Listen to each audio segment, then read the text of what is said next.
Ground rules don't change for this, do they? I don't think so. I think about the only change, Phil, you've got some photography sections or sections for photographers next to the dugouts, to the right of the Yankee dugout toward right field and to the left of the Royal dugout toward left field. As we look at Tommy John warming up under the, I should say, watchful eye of Stan Williams, the Yankee pitching coach. Those are about the only ground rules that I would think might be different. What happens if a ball goes into that photographer section? Yeah, and it looked like the home plate umpire, Larry McCoy, was pointing in that direction. They have him down both lines, as Bill said. And it was almost last night, if you remember, a foul fly went just into the photographer's booth. Well, Boston went over and got the ball, and nobody bothered him. But all of a sudden, somebody remembered that those things were there, and they probably had to hurry up and make some kind of decision as to what to do if a ball bounced in those in that section. We are awaiting the playing of our national anthem. And as we mentioned earlier, no team has ever come back. As Tommy John takes the long walk in from the bullpen, no team, after being down 2-0 in playoff competition, has ever come back to win the last 3. And the Yankees feel they can do it. And there go the Yankees out on the field.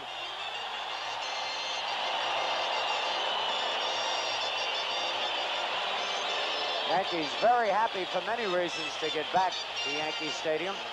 The natural playing conditions, number one, the grass and the dirt. And now we turn it over to Bob Shepard.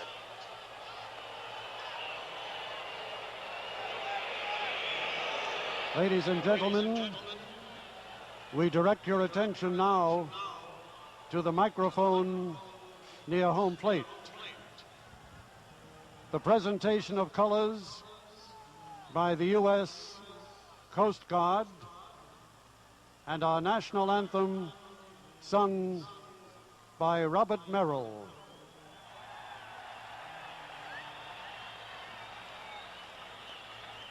Oh, say, can you see by the dawn's early light what so proudly we hailed at the twilight's last gleaming, whose broad stripes and bright stars through the perilous fight o'er the ramparts we watched was so gallantly streaming, and the rocket's red glare, the bombs bursting in air, gave proof through the night that our flag was still there.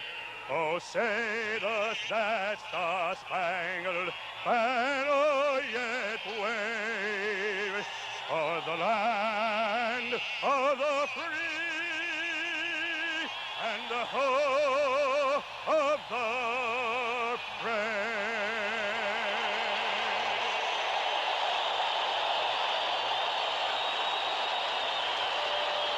All right, so as the big crowd just settles into their seats, Robert Merrill, the good luck charm for the Yankees for so many years, from the Metropolitan Opera and his beautiful rendition of our national anthem. And as the Yankees warm up, we're waiting for Tommy John to get out on the mound. Tommy not out there, so we'll be back right after this.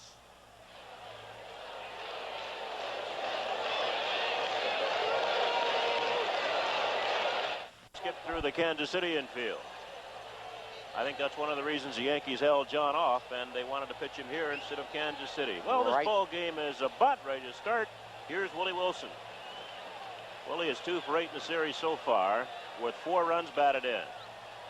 Over the air, he hit .326, and the ball game is underway. Bucky Dent better hurry.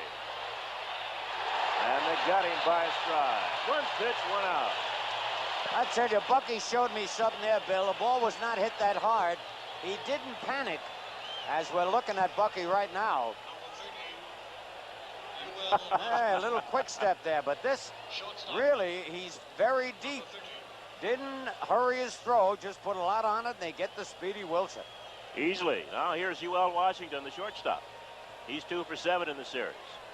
Royals have taken the first 2, so it's up to the Yankees to come back here with their backs up against the wall. They need a win to stay alive, and there's a strike. Washington on the season hit .273 for the Royals, 6 home runs and 53 runs batted in. He's 2 for 7 in this series with a run batted in. Doubled in Wilson yesterday. Royals won that ball game by a score 3-2. 1-1. Royals won the opener 7-2. So it's 2-0 Royals here in games as we play game 3.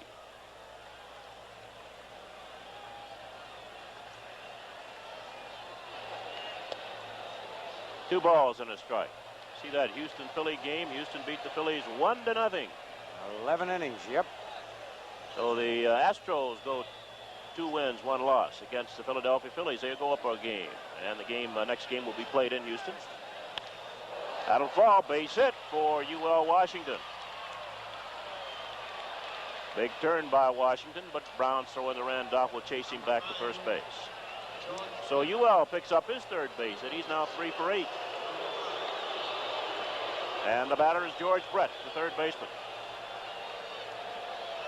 He's 2 for 7 against the Yankees so far through the first 2 ball games.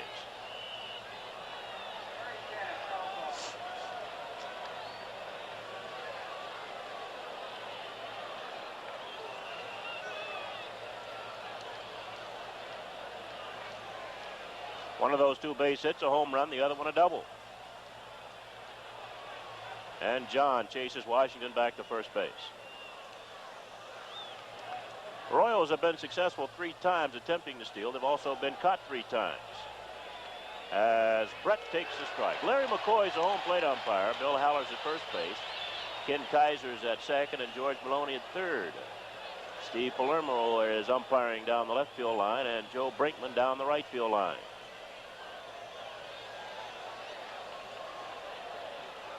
And the curve, that might be 2. Randolph, there's 1. Not in time. Bucky threw a bit off balance. He didn't come across the back, Scooter. He sort of went toward center field and had to throw off balance. Yeah, that's exactly right, Bill. To throw a little to his right. He wanted to come across the bag. Willie Randolph makes a good play here. And his throw a little low and to the right. And Bucky trying to throw flat-footed, evaded the slide, but Brett beat it out.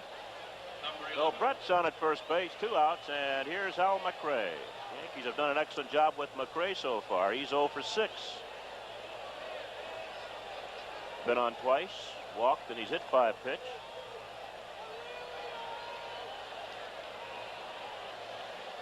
John does not have a good move to first base. He simply wants to let Brett know that he sees him there. Tommy will very seldom pick off a base runner. Too low, ball 1 on McRae.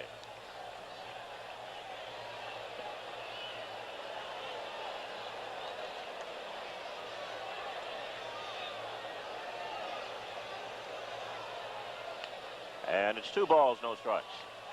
On the year, McRae batted .297 for the Royals, hit 14 home runs and drove in 83 runs. Bothered by injuries some during the season.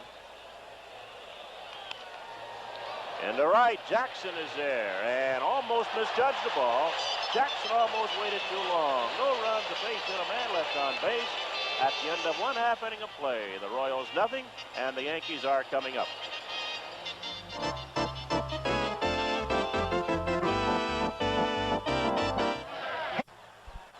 All right, for the Royals defensively, Willie Mays Aikens at first base. Frank White, the second baseman. UL Washington at shortstop. George Brett over at third. Willie Wilson from Summit, New Jersey in left field. His speedster Amos Otis with a lot of speed in center. And Clint Hurdle over in right making his first start of the playoffs. Behind the plate, Darrell Porter. And on the mound, the big left-hander Paul Splitoff, who was 114 and lost 11. All right, William, see if Willie Randolph can get them going again. Well, Willie has in the past. He's 4 for 9 in this series. On the year, Willie hit .294 with 7 home runs and 46 runs batted in addition to walking 119 times. It'll be Randolph, Bucky Dent, and Bob Watson against the left-hander Paul Splittorff. And Willie Randolph takes a strike.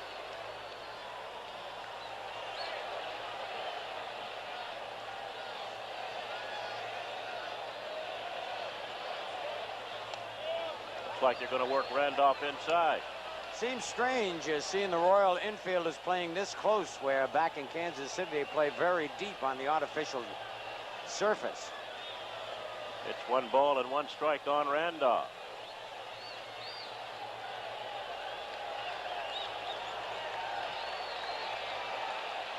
And the curve is in the dirt, 2 balls and a strike. Well, on this surface, you're not going to get that true bounce all the time either. That's right. You can get change-ups every once in a while. Yeah, a little erratic bounce, too. 2-1 on Randolph, leading off of the Yankees in the bottom of the first. Royals did not score in the top half of this inning. Ewell Washington. He's got a strong arm, and they tag Randolph. The Yankees went up and got the ball, came back down. Jeff Thorborg thought Randolph was on the bag when he was tagged, but Bill Haller, the first base umpire, called him out. Here it is. Let's look at it again. He throws flat-footed, strong throw, but high.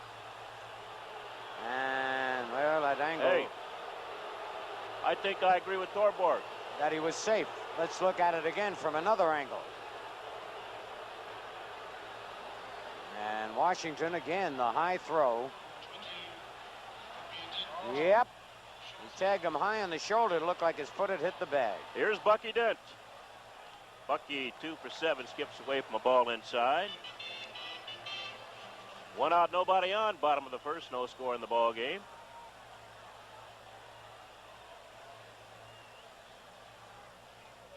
And it's 1-1.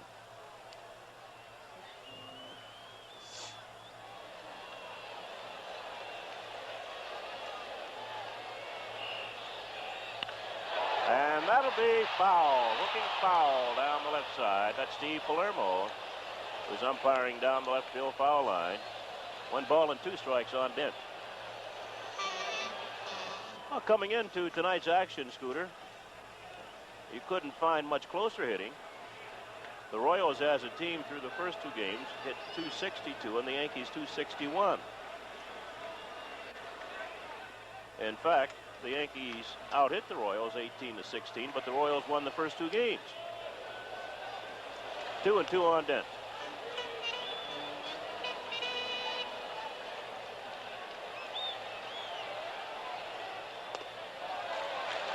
Three and 2 on Dent.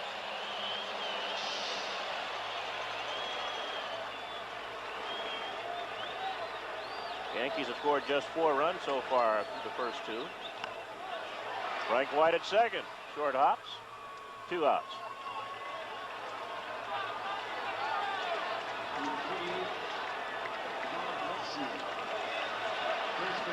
And big Bob Watson's a batter. Bob batting .307 on the year. He is 3 for 8 so far in the series. And he hit that double yesterday we showed you into the left field corner that Randolph tried to score on, and a fine relay from Wilson to Brett to Porter and nailed Randolph at home plate.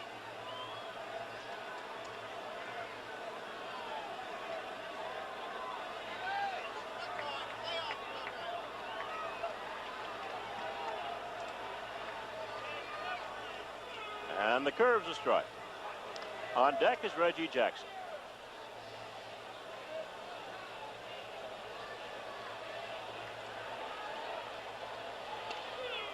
And he snuck a fastball by him on the outside corner. 2 strikes.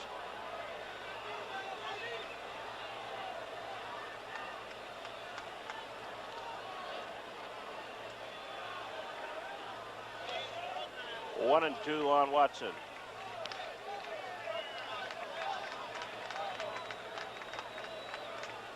Splittorff is 2-0 in American League Championship Series history. Both those wins against the Yankees.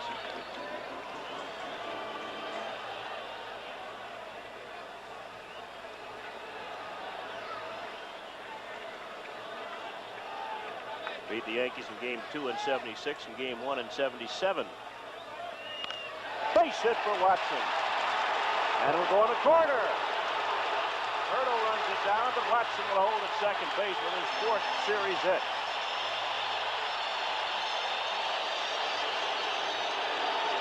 When Tom Watson goes the other way, he really stings the ball. Beautiful. Watch this ball tailing away, goes right with it.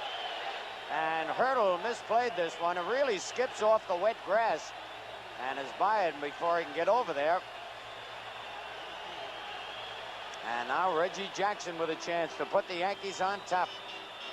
That's Watson's 3rd double in this series.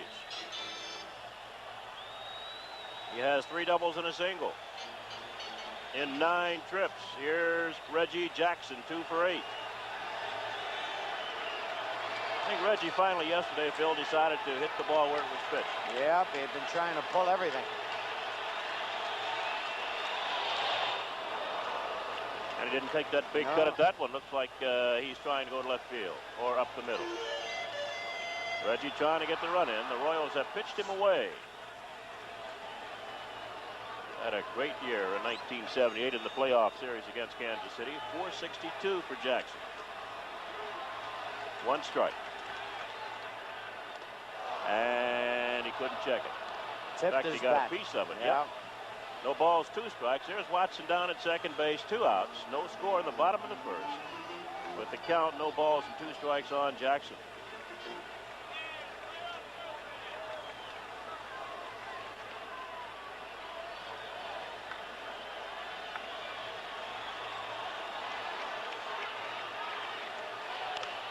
And that's fouled off upper deck left side. Reggie accomplished 1 goal that he had not attained before. He hit 300 for the first time in his career. He would have liked to lead the American League in home runs with 41, but Ben Ogilvy caught him on the last day. Jackson and Ogilvy tying for the American League home run leadership with 41 each. And Jackson drove in 111 runs for the Yankees.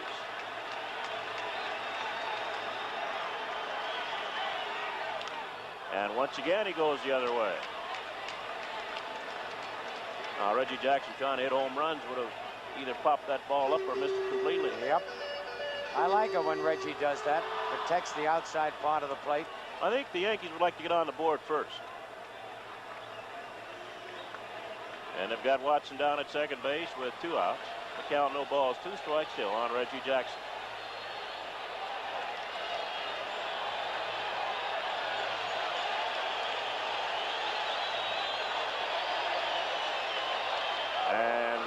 Struck him out, and Porter will tag him before he leaves home plate. No runs, a base hit, man left on base at the end of 1. Yankees nothing, Royals nothing.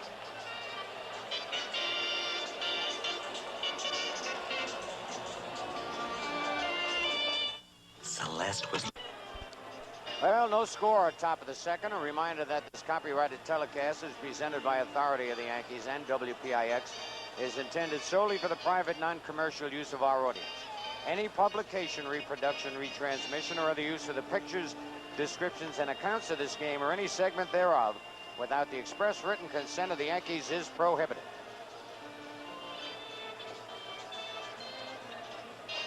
All right, Tommy John will be working to Amos Otis, Willie Aikens, and Darrell Porter. They've done pretty well against both types of pitching, Bill.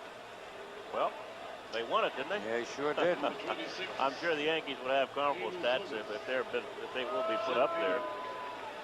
Otis will lead off here. He would rather hit against left-handers than right-handers. He's 3 for 8 so far in the series. On the year, hit .251 for the Royals. It'll be Otis, Aikens, and Darrell Porter against Tommy John here in the 2nd inning. Scoreless ball game. Each team with 1 base hit. And a strike. John, like Splittorff, has also pitched well in league championship play. He's 2-0. Both those wins, though, with the Los Angeles Dodgers. And he has a string of 15 straight scoreless innings now in league championship series play. And he's given up just 1 run in his last 19 innings of pitching in league championship play. Bucky Dent gets another shot at shortstop. In the dirt, but Watson Oh. comes up with it. What Good a by play. Bob Watson. That was a wicked hop, Bill. Well, Ed, I think he's lucky Bill it took a long bounce to him. Let's watch it. Yep. Bucky turns that ball over, see it? Yeah, he's been doing that a little bit. The sinker way out in front of Watson, and it came up, as Bill said, didn't stay on the ground and scoot under the glove. That's a big out. So there's one away here in the second. Good play by Bob Watkins. Mr. Watson. Willie Mays Aikens a batter.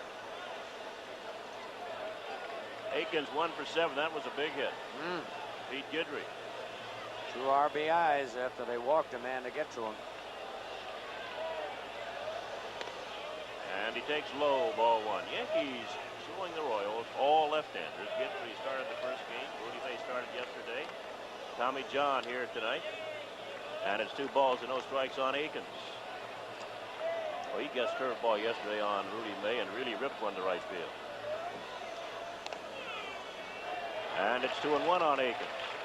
Yeah, he really did hit that ball. Tremendous foul.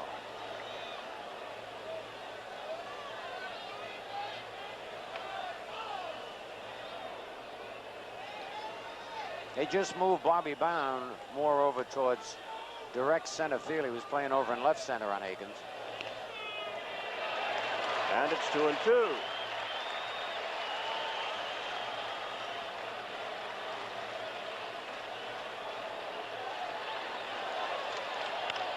And he goes the other way for a base hit.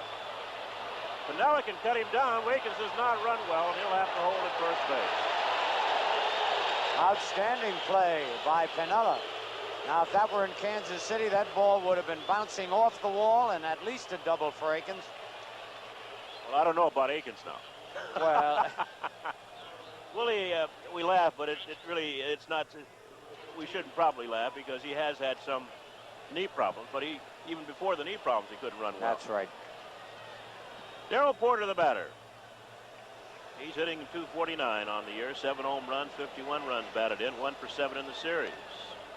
And John misses outside. 1 out, 1 on, no score in the second inning. There's Porter. In the past, he has really hurt the Yankees. John's curve misses, 2 balls, no strikes.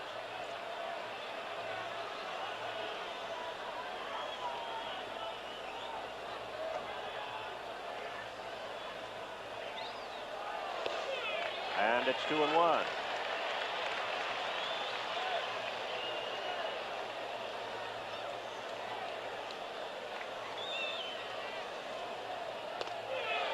Two and 2 on Porter. Tommy John threading the needle on the outside corner.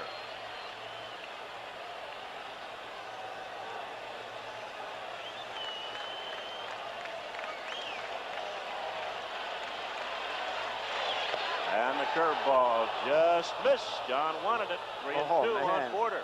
You see Tommy recoil on that one?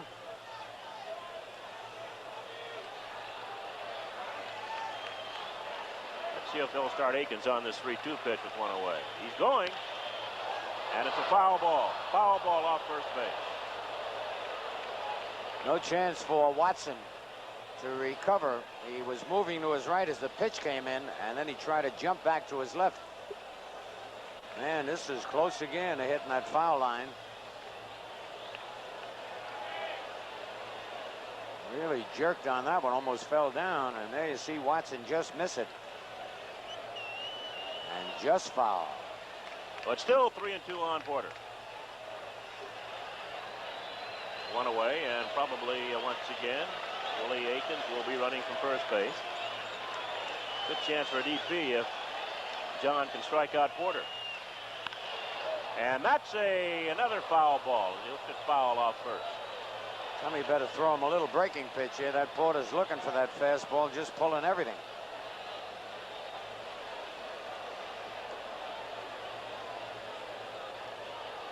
That or a good Scroogey.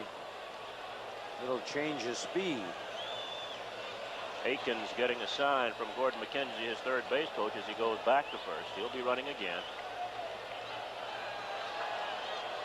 3 and 2 on Porter with 1 down here in the second inning, a scoreless ball game. And John misses outside. Ball 4. And the Royals have runners at first and second with 1 away. And the batter's the right fielder, Clint Hurdle. He's batting for the first time in the series. He hit .294 on the year, 10 home runs and 60 runs batted in.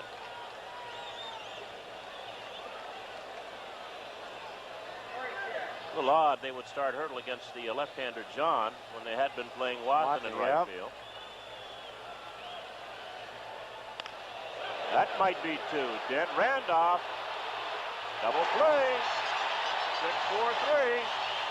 No runs, a base hit, man left on base. We're going to the bottom of the second. Yankees nothing, and the Kansas City Royals nothing.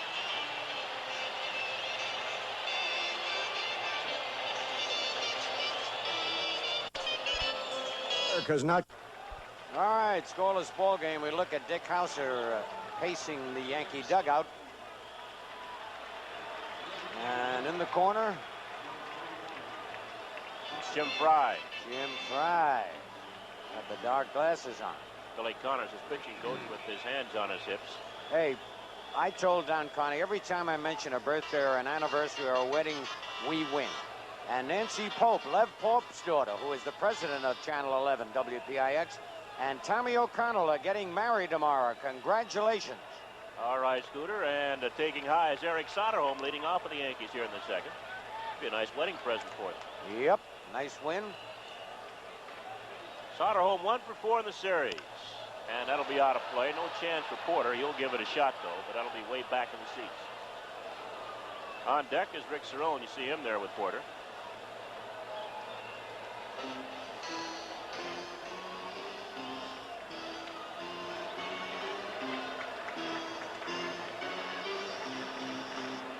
There's Rick Cerrone on deck.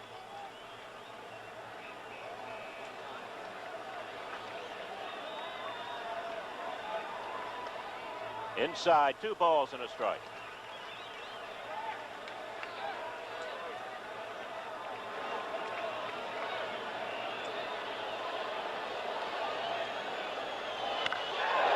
He just hooked it, got out in front a bit too much, and pulled it foul in the upper deck, way down the left field line. Man, I tell you, Soderholm timed the extension of his bat and bringing the leg back and the bat back at the same time. He did everything perfect except he was, watch this, stepping in the hips. Oh. He really had a quick bat. Didn't he? Takes the curve, full count, 3-2 on Soderholm.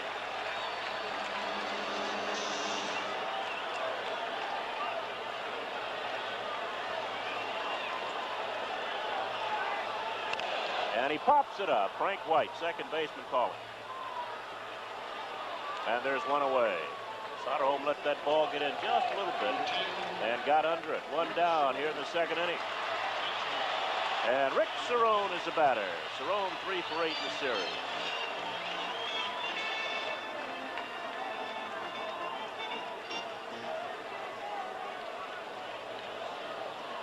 A 1-run batted in. One of Cerrone's 3 base hits, a home run. He and Piniella hit back-to-back home runs in Game 1. It was not enough. Kansas City won that ball game 7-2, and they also won yesterday, last night, by a score of 3-2. So the Yankees have scored just 4 runs through the first 2 games, and the Royals have scored 10 then. And the curve misses.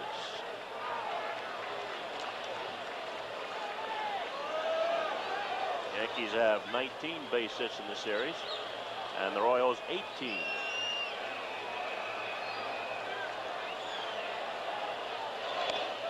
2-0 on Cerrone. One thing the Royals have said, Scooter, is that Cerrone is one of the more underrated ball players in the American League. Yep, they're very high on Cerrone. And Rick takes a strike. It's 2-1. No score in the ball game. Playing in the second inning. 1 out, nobody on, as Lou Piniella is on deck. And it's fouled back. Peeled back out of play. 2-2.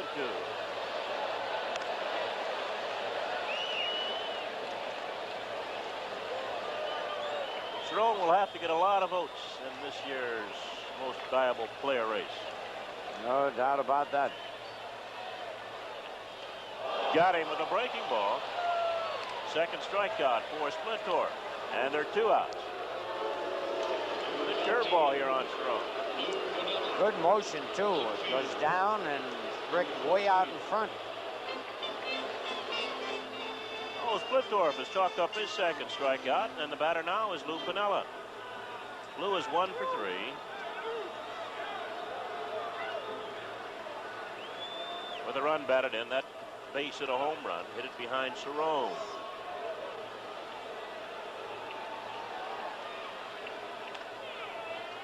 Splittorff looks fast. It's not that fastball pass to Piniella. Strike 1.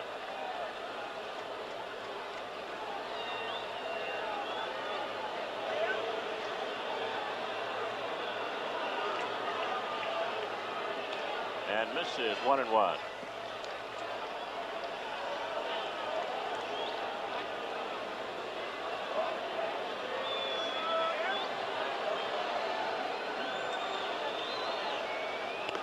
Two balls and a strike on Piniella.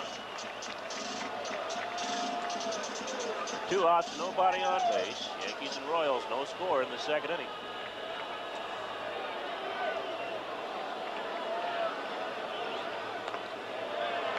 And it's 3-1. All year, Phil, the Yankees have sort of built walls to try to climb over, and have done it again here, of course, with the help of Kansas City. Yep.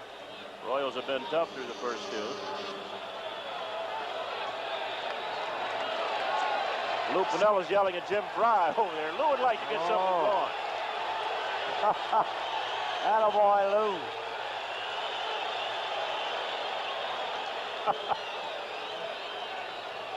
Lou does not like to lose. Nope. And you like players like that.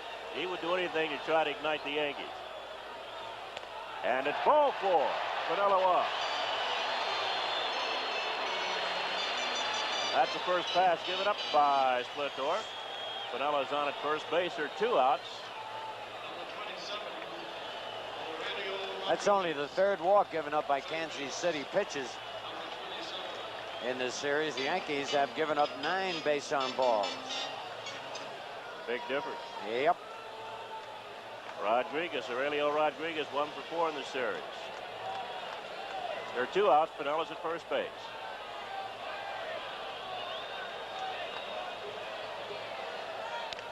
And the curve is fouled off. Lou, of course, not a threat to steal, but I think in this situation, with the Yankees needing a win, Fry's going to make sure he's not going to play Akins behind Piniella. Normally, you would play the first baseman behind Lou.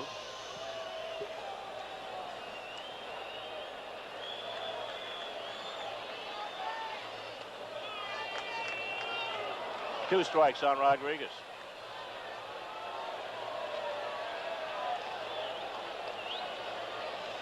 Porter caught that ball and sort of eased it into the strike zone. That's good catching. A lot of catchers catch the ball and take it away from the strike zone. That might be trouble. With that kidding, Rodriguez beat it out with Piniella holding second base. Little chopper down the third baseline. Splittorff took a long time getting to that ball. Not only that, but if he lets it go, it's got a kick foul. Big break for the Yankees here. A lot of English. And then he throws off balance. And Aurelio beats it out.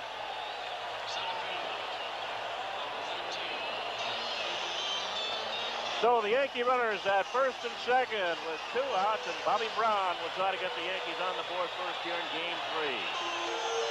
Bobby's been held hitless so far by the Royals. He's 0 for 6. He's about due. And he takes inside, ball 1.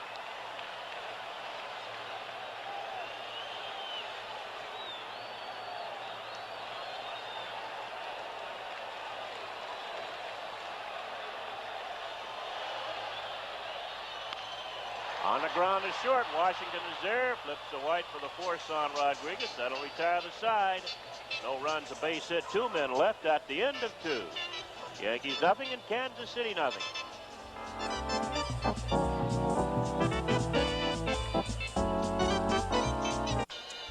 Well, we'll be going to the top of the 3rd.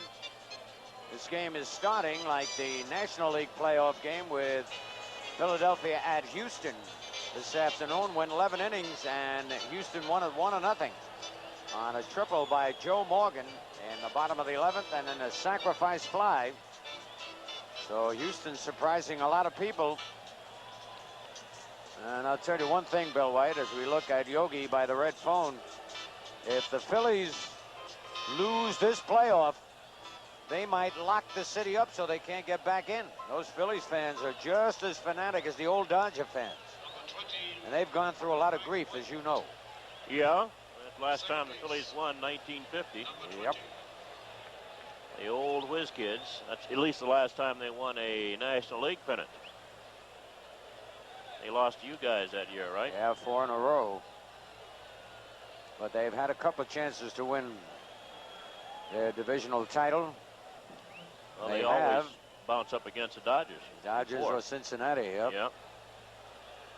Well, Frank White will lead off for the Royals here in the third. No score in the ball game. White has 5 base hits and 7 times up. And he takes the curve for a strike. White needs 3 hits tonight to break the league championship record for hits in a 3-game series. The current mark is 7.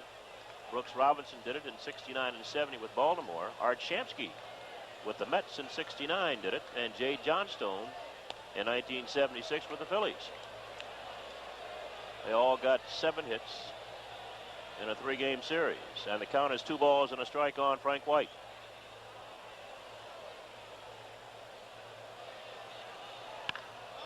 What caught by Rodriguez. Aurelio was playing weight on the grass, and all he did, put the left hand up, ball was there, 1 away. White stung that one. He really did, and Aurelio was going to jump, but at the last second didn't have to, just reached high.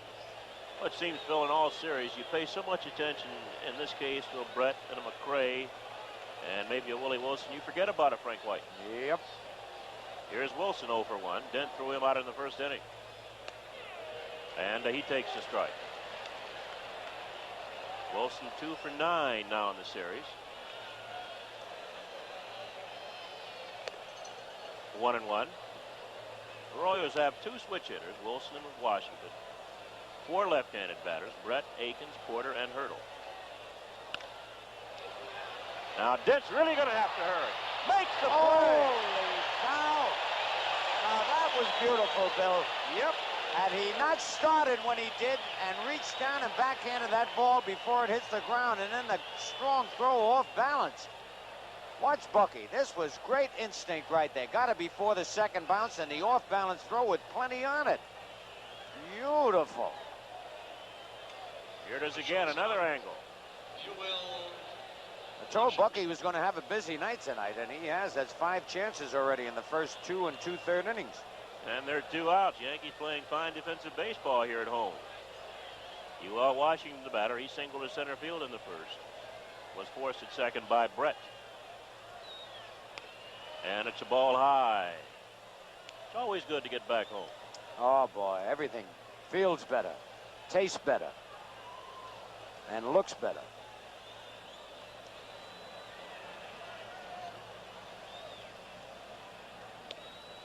Two 2-0 on Washington. Talking about fielding, the Royals have yet to make an error in this series.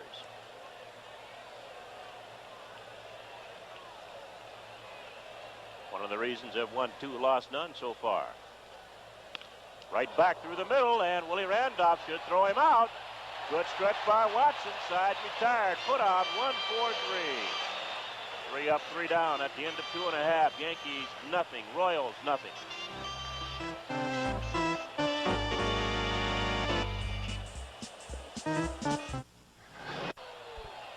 Top of the Yankee batting order. Willie Randolph leading off against Paul Splittorff here in the 3rd inning. It's 0-0. And the curve is low, ball 1. Willie bounces short in the 1st inning. He's 4 for 10 in the series.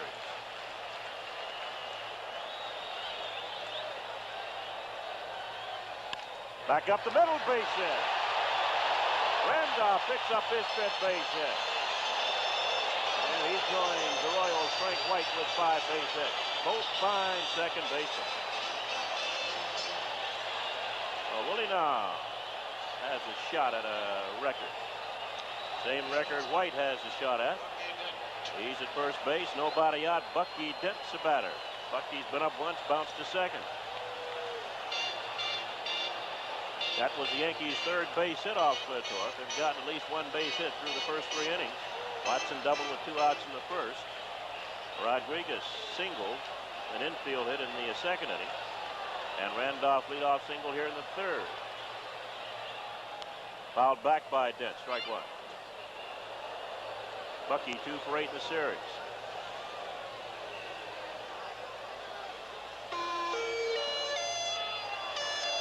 Yankees got on the board first in game 1, but they lost it 7-2. Royals made their 3-run hold up yesterday and beat the Yankees 3-2. And the curve knocked down by Splittorf. There's one. Double play. Good off-balance throw there at second base. An excellent stretch by Akins. Let's watch it again. Right back to Splittorf. Backhands, knocks it down. The ball stays there for him. Underhand throw. Taken by White. He throws off balance for a 1-4-3 double play. And they're 2 outs. Each team now has turned over a double play. Bob Watson now batting with nobody on.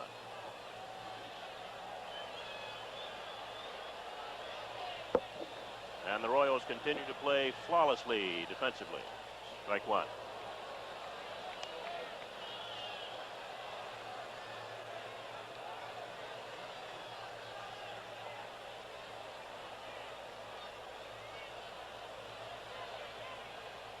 A 1-1 on Watson.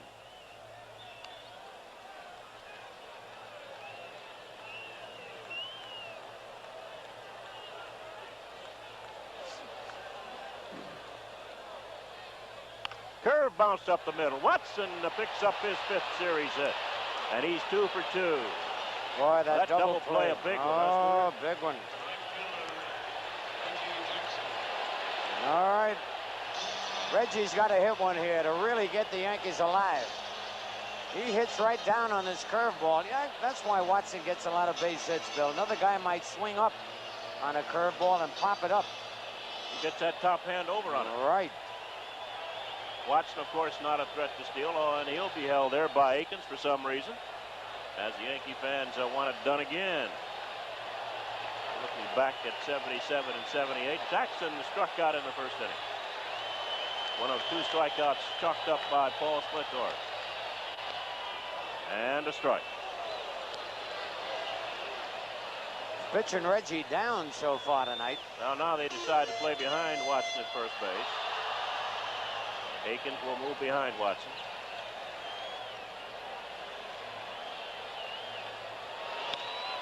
Out of play, upper deck left side. 2 strikes on Jackson. Almost looked like Reggie again is trying to hit everything to left field. I think he's trying to get his timing down, Scooter. He realizes that the Royals are going to pitch him away, and it's hard to hit a home run, to pull that ball away.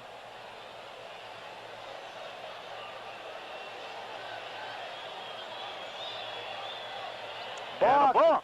How do you like that? Looked like Splittorf couldn't get his foot off the mound the way he wanted to. Well, Akins had told him the pitch before he was going to play behind Jackson. Now Fry wants to talk to Bill Haller about the play. Well, I tell you, Splittorf didn't argue. Neither did Akins or Porter. And Fry gets the word. Well, I guess he just wanted the explanation. Huh?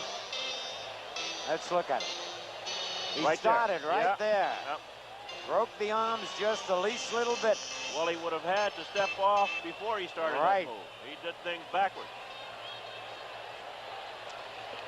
Started in his motion and then stopped and backed off. If he had backed off, then started the motion, he'd have been all right. Of course, that's illegal too, but they wouldn't have called it. Right. You can't deceive the base runner. 2 strikes on Jackson with 2 outs. And it's popped up. This might be playable off third by Brett. Nope, you can't get to it. That ball really sailed in there. It really did. Got above the stadium roof, and what little wind there is pushed it foul. Evidently, that wind is blowing in from right field. You see Reggie swinging late on almost every pitch right now, just trying to make contact. Well, contact here is a big one because the go-ahead run is down at second base with 2 outs. Tuck him out with a slow curve. Jackson goes down swinging for the second time. No runs, 2 hits, a man left. Bill Rizzuto will take you over the next 3 at the end of 3. Yankees nothing, Kansas City nothing. And Paul Splithoff hooked up in a pitcher's duel. 3 scoreless innings. We go into the top of the 4th. And it'll be Brett, McRae, and Otis. Oh, look at this. Hey, that's pretty good. Pretty good likeness. Got me a little taller than I normally am. Well, I like it. All right.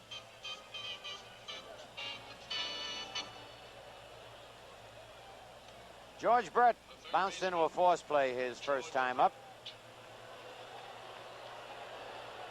He had 2 hits in the first ball game.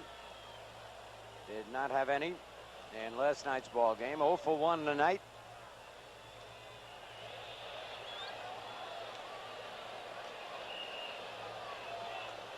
Batted .390 on the year. Unbelievable.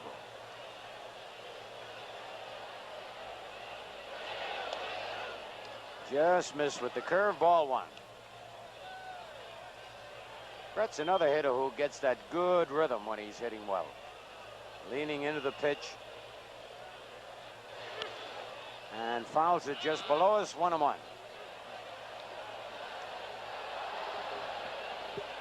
Tommy John, 22-9 on the year.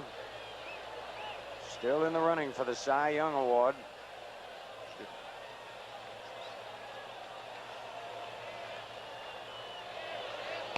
High and away, 2-1.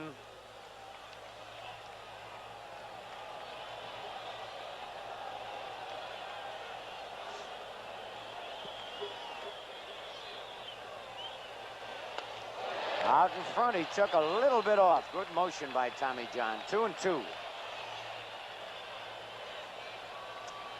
Brett always dangerous in this ballpark. I'll never forget the 3 home runs he hit here in one game. Oh, there it is. And he popped him up in shallow left. Piniella coming on, calling for it. And makes the catch, 1 man out. It was a long run for Piniella as the Yankees continue to play the hitters very deep in the outfield, Phil. Yeah. Lou came a long ways. He had to come in a long ways out in Kansas City, too. Here's Hal McRae. And the Yankees have really pitched McRae well in the series. He flied to right his first time up. Good curveball, strike 1. Even though McRae is 0 for 7 in the series, he's still the kind of hitter that can hurt you in a situation. Yep. Unusual batting stance. Deep in the box, seems to fall into the pitch. Steps right towards it. 1-1. Good power to right center field.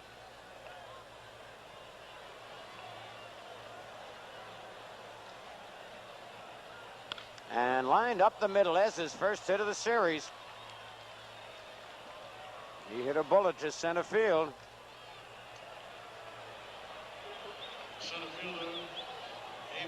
Third hit off Tommy John. And now Amos Otis, who bounced to short his first time up. And they want to take a look at that baseball. Had a very interesting talk while we have a moment, Phil, with Willie Wilson before the ball game regarding the play last night about him overthrowing UL Washington, throwing to Brett. He said he was not trying to hit either man. He was throwing in an area. He said he knew both the cutoff men were lined up that way. He was just trying to get as much on the throw as he could into that area and get the ball to one or the other in the air. Well, it really worked, and he got a lot on it.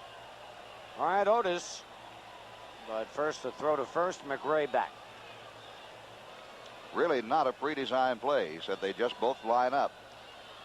And he tries to get the ball in that direction. Not a bad idea. 1 man out, no score, top of the 4th. Blown away, ball one. McRae, an excellent base runner. Otis really makes Tommy wait. He makes every pitch wait, for that matter. McRae, a very hard base runner, too. There's a ground ball. There'll be a collision at second base. You can bet on it. He has said that. Throw to first, and he's back. Who did he hit so hard? Was it Willie Randolph? Willie Randolph.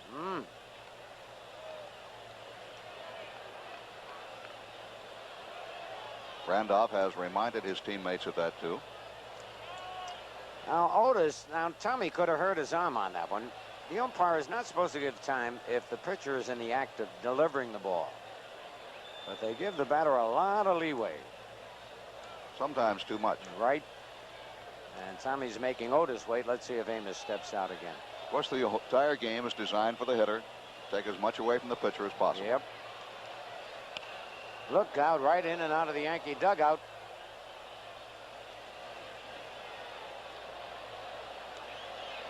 Hit somebody on the shoulder there? That's Louis Tiant rubbing his shoulder. No. Is it? Isn't it? Or is that Rupert? I think it's Rupert That's Jones. Rupert Jones. It is Rupert. He's been hurt enough this year. Oh, the rain is coming down again. Swing and a miss. 1 ball, 2 strikes. The umbrellas are up. Some of the fans scurrying back. There they are.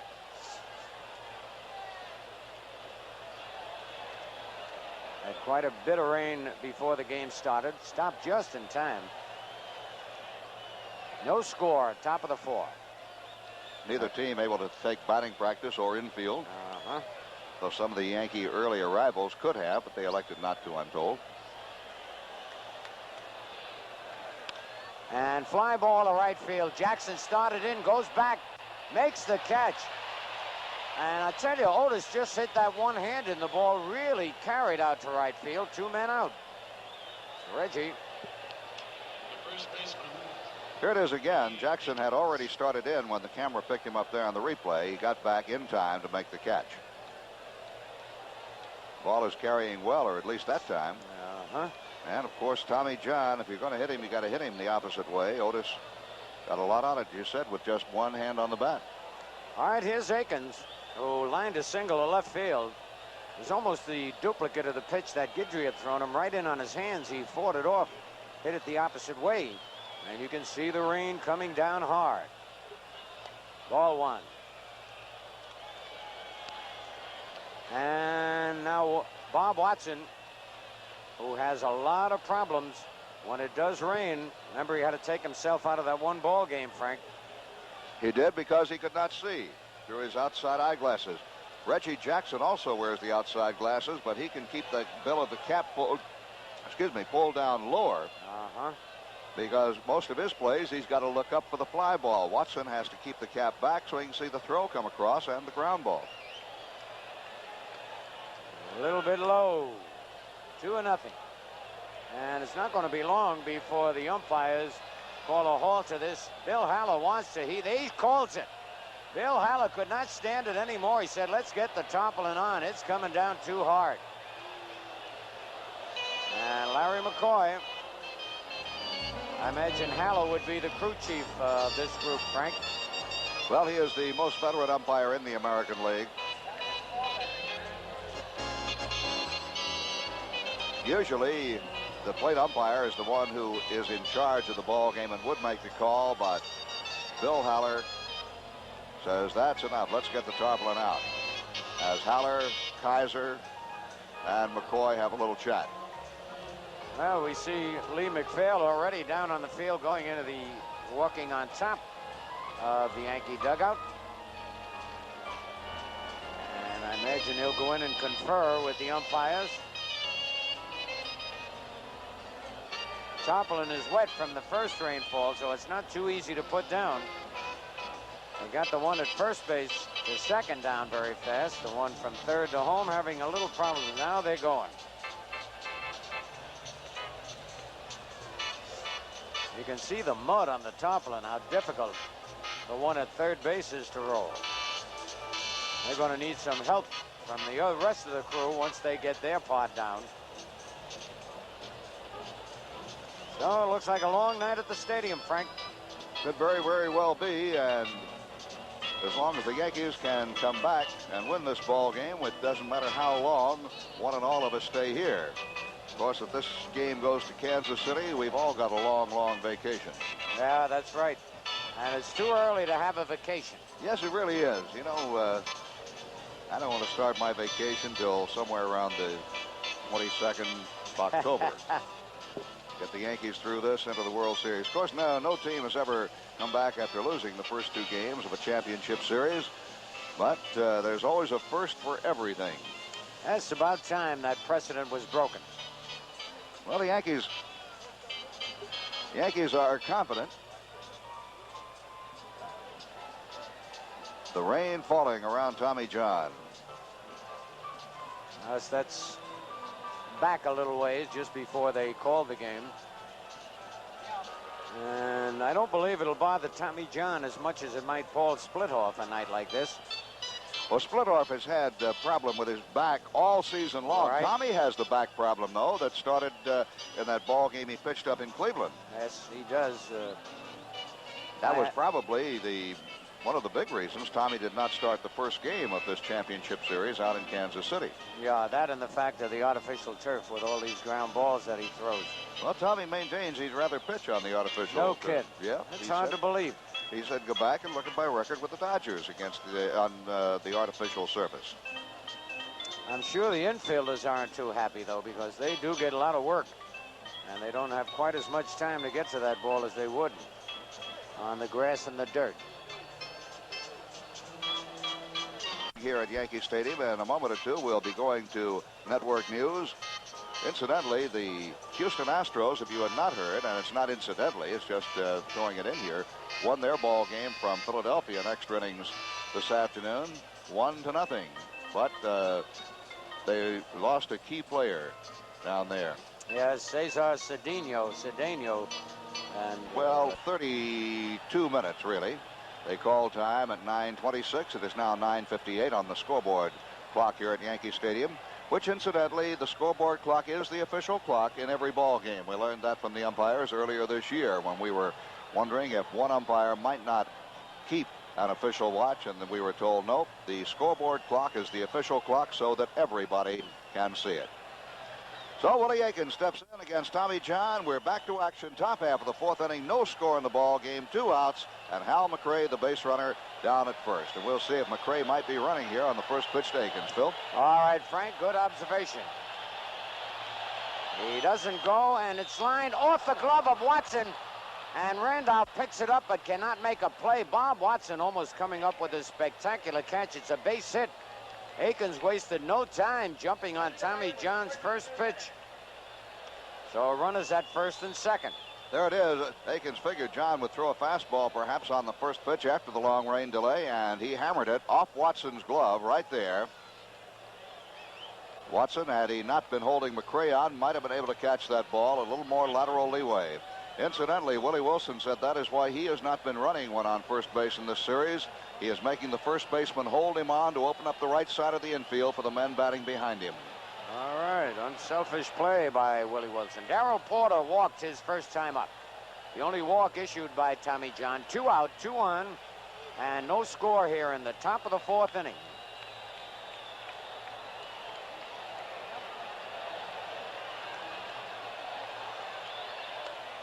Almost a wild pitch, ball 1.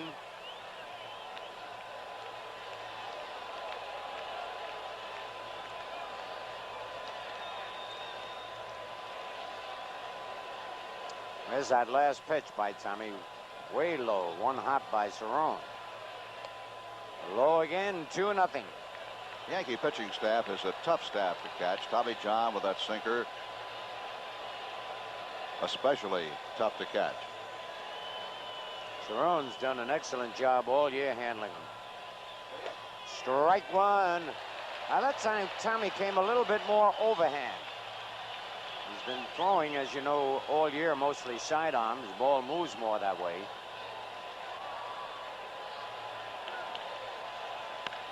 Line foul. Holy cow, they are coming so close to that foul line. Umpire out in right field is Joe Brickman. The camera was on him. 2 balls, 2 strikes, 2 out, 2 men on. No score. Top of the 4th. And there's Tommy Underwood and Ron Davis loosening up now in the Yankee bullpen. Underwood and Davis.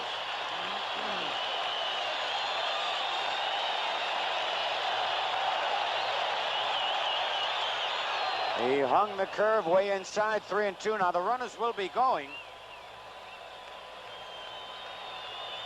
Full count, 2 out.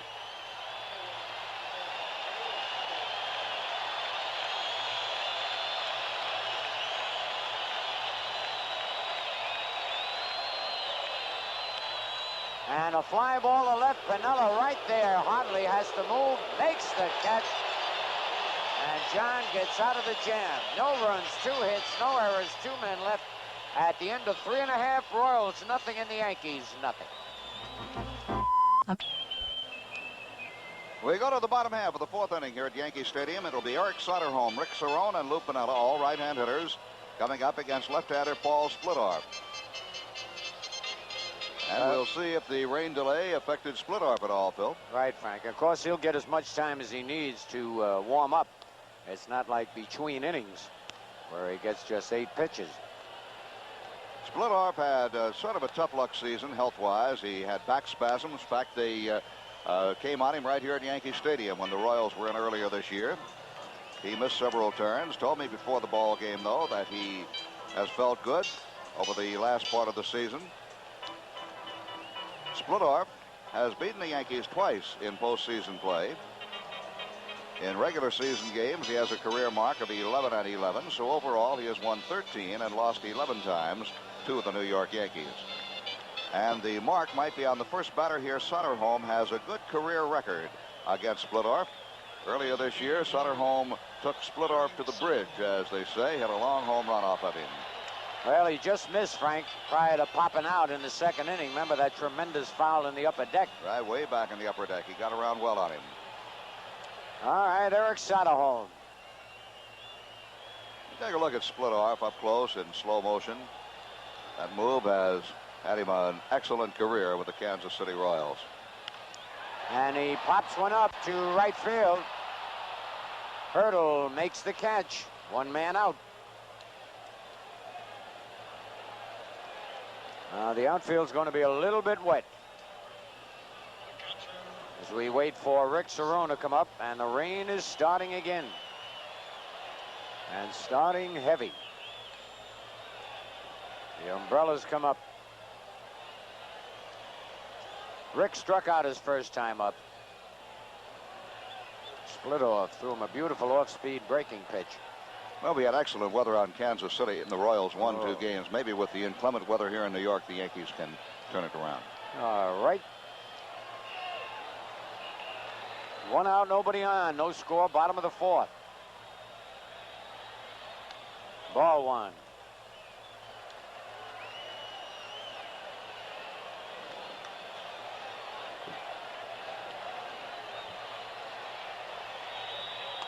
Two or nothing. See the raindrops coming down on the Royals.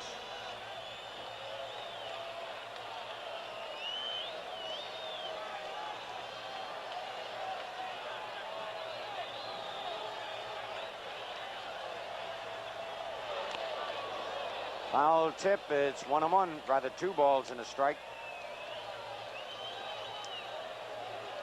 Splittorff with a good fastball tonight. Lou Piniella on deck. And pops it high in the air. Let's see if Porter's got room. No, runs out of room. Hits on the screen. Oh, there's that crazy hairdo man again. Haven't seen much of him lately. I think he's been following the National League. Oh. I saw him on television the other night, the ball game down in Philadelphia. He gets around. Yes, he does. Usually gets in for nothing, too. Pretty good gate crasher. 2 balls, 2 strikes, 1 out.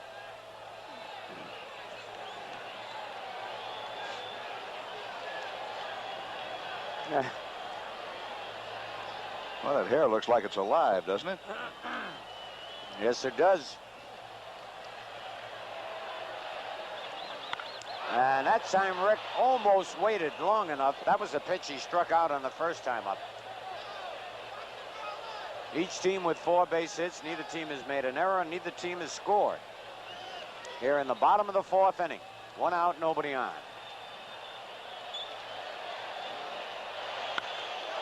Again out in front.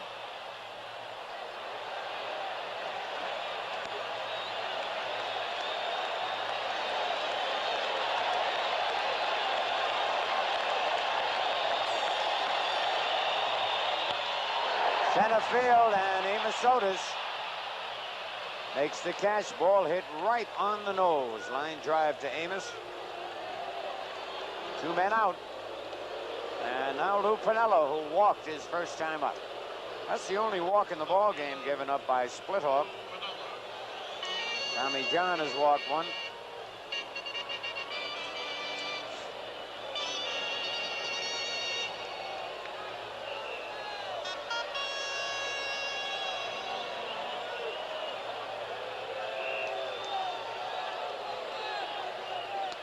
Ball 1.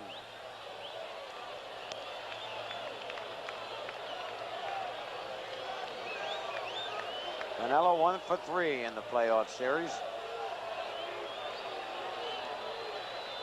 2 balls, no strikes.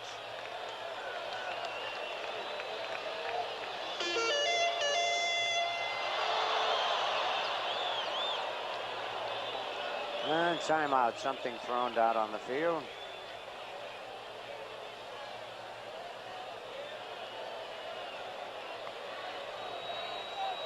Jim Fry, the rookie manager of the Kansas City Royals.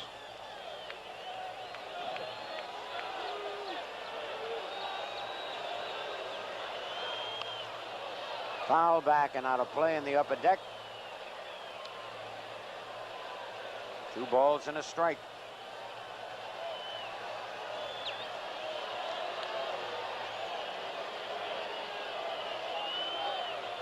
Fry is not getting on Piniella now as he did last time Lou was at bat. I think Lou scared him a little bit. 3 balls and a strike. Splitoff wanted that one. Let's see, there's Dick Hauser. Well, 2 rookie managers in this playoff series, Fry and Hauser, and I guess Dallas Green had just a little bit of experience last year, Frank. Yes. Bounce foul. Right in the photographer's booth.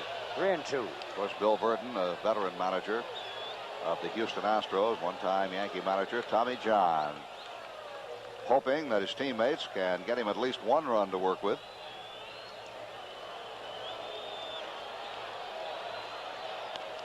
Foul back, out of play.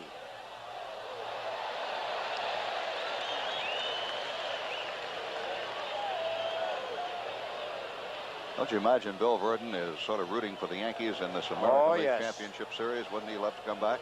Absolutely. There are Splitoff's figures, lifetime and regular season play against the Yankees. Hard grounder and bobbled, but grabbed by Brett and throws him out. So Brett stayed with it. Hard ground ball, 3 up, 3 down, into 4. Royals nothing, Yankees nothing.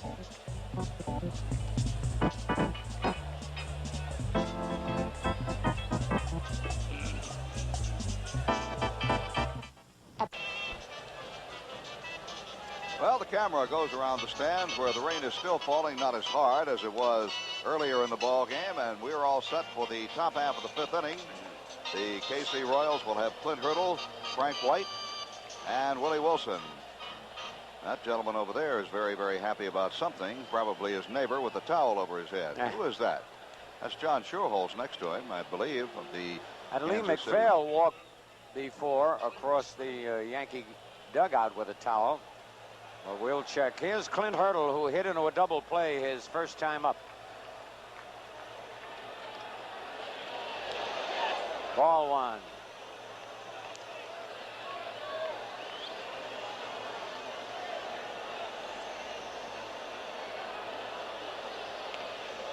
Two balls, no strikes.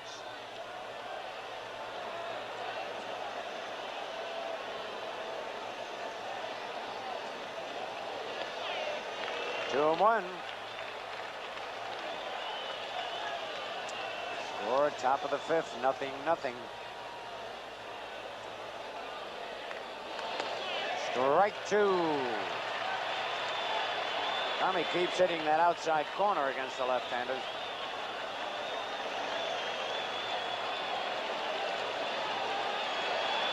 He got him.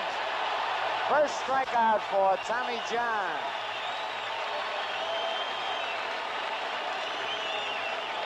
Here it is again. Tommy just keeps working that outside corner. Riddle started to swing, laid off, and he is called out on strikes. From behind the plate, looked awfully good. All right, Frank. And here's another Frank. Frank White, who lined hard to Rodriguez his first time up.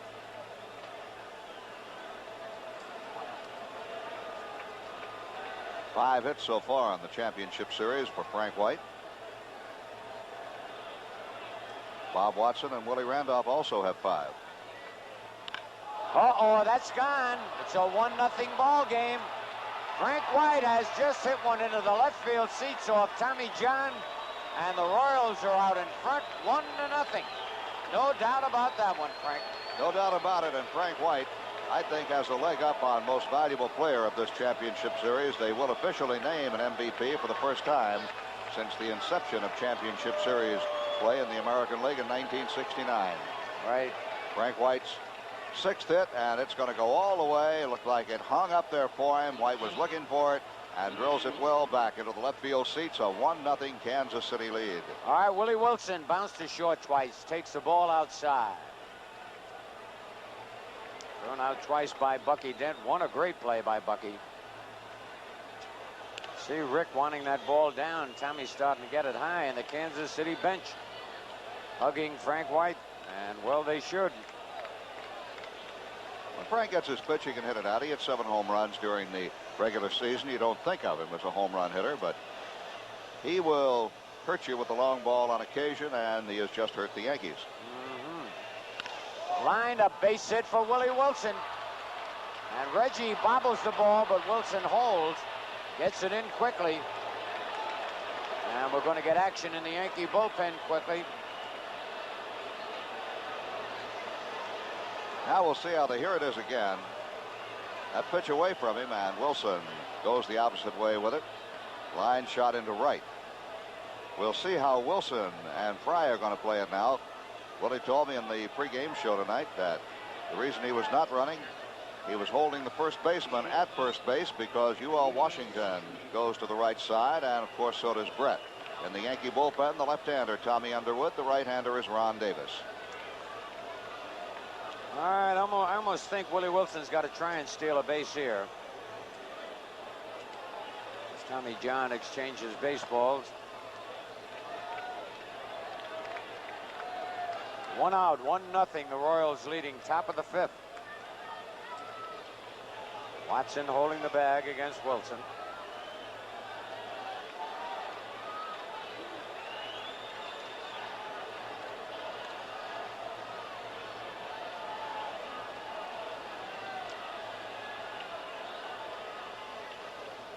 Not a good move by Tommy.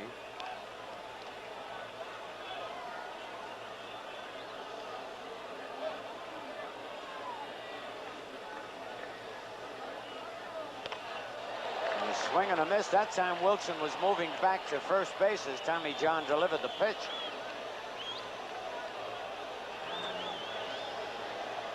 Washington tried to hit it through that hole there. Batting right-handed, Washington is a good opposite field hitter. Willie back again.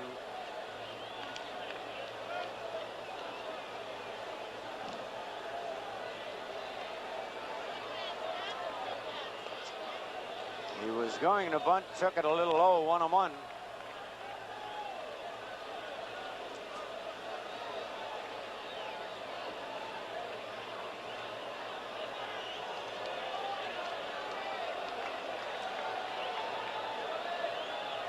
Pretty good figures right there. Give Cerrone half a chance, he'll throw you out. You don't get that big jump on the pitchers.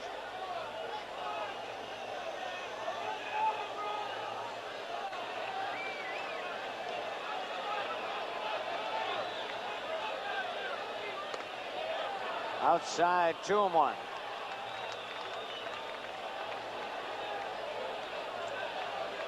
Uriel Washington looking for a sign. Hit and run. During the regular season, Wilson was on his own unless he was given a red light, specifically told not to steal. And a bouncer in front of the plate. Cerrone's going to have to hurry. Falls down. They got him. Great play by Cerrone as his right foot went out from under him, but he still made the play. Wilson goes to second. I have to wonder if Watson was hurt on that play. Let's watch it again right off the end of the bat.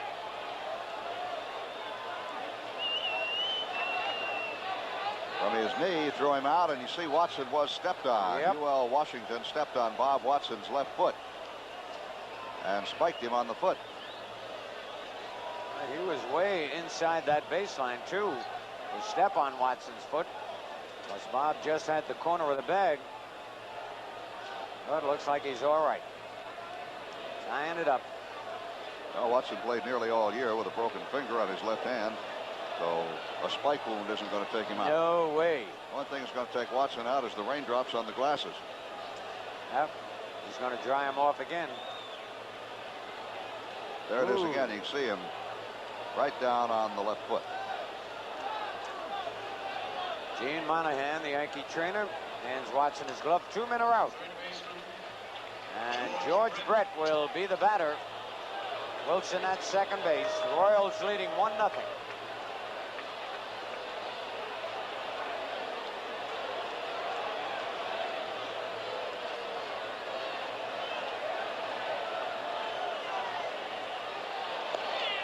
Strike one.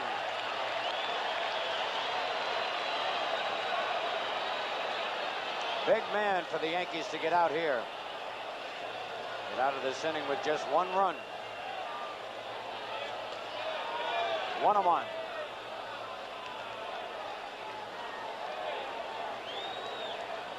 Now that rain is coming down even harder now. Not as hard as it was when time was called, but harder than it was just a few minutes ago. Grounded to Bucky Dent. And Bucky throws him out. But the Royals do pick up a run on 2 hits. The homer by White. They leave a man. And at the end of 4½, Royals 1, Yankees nothing.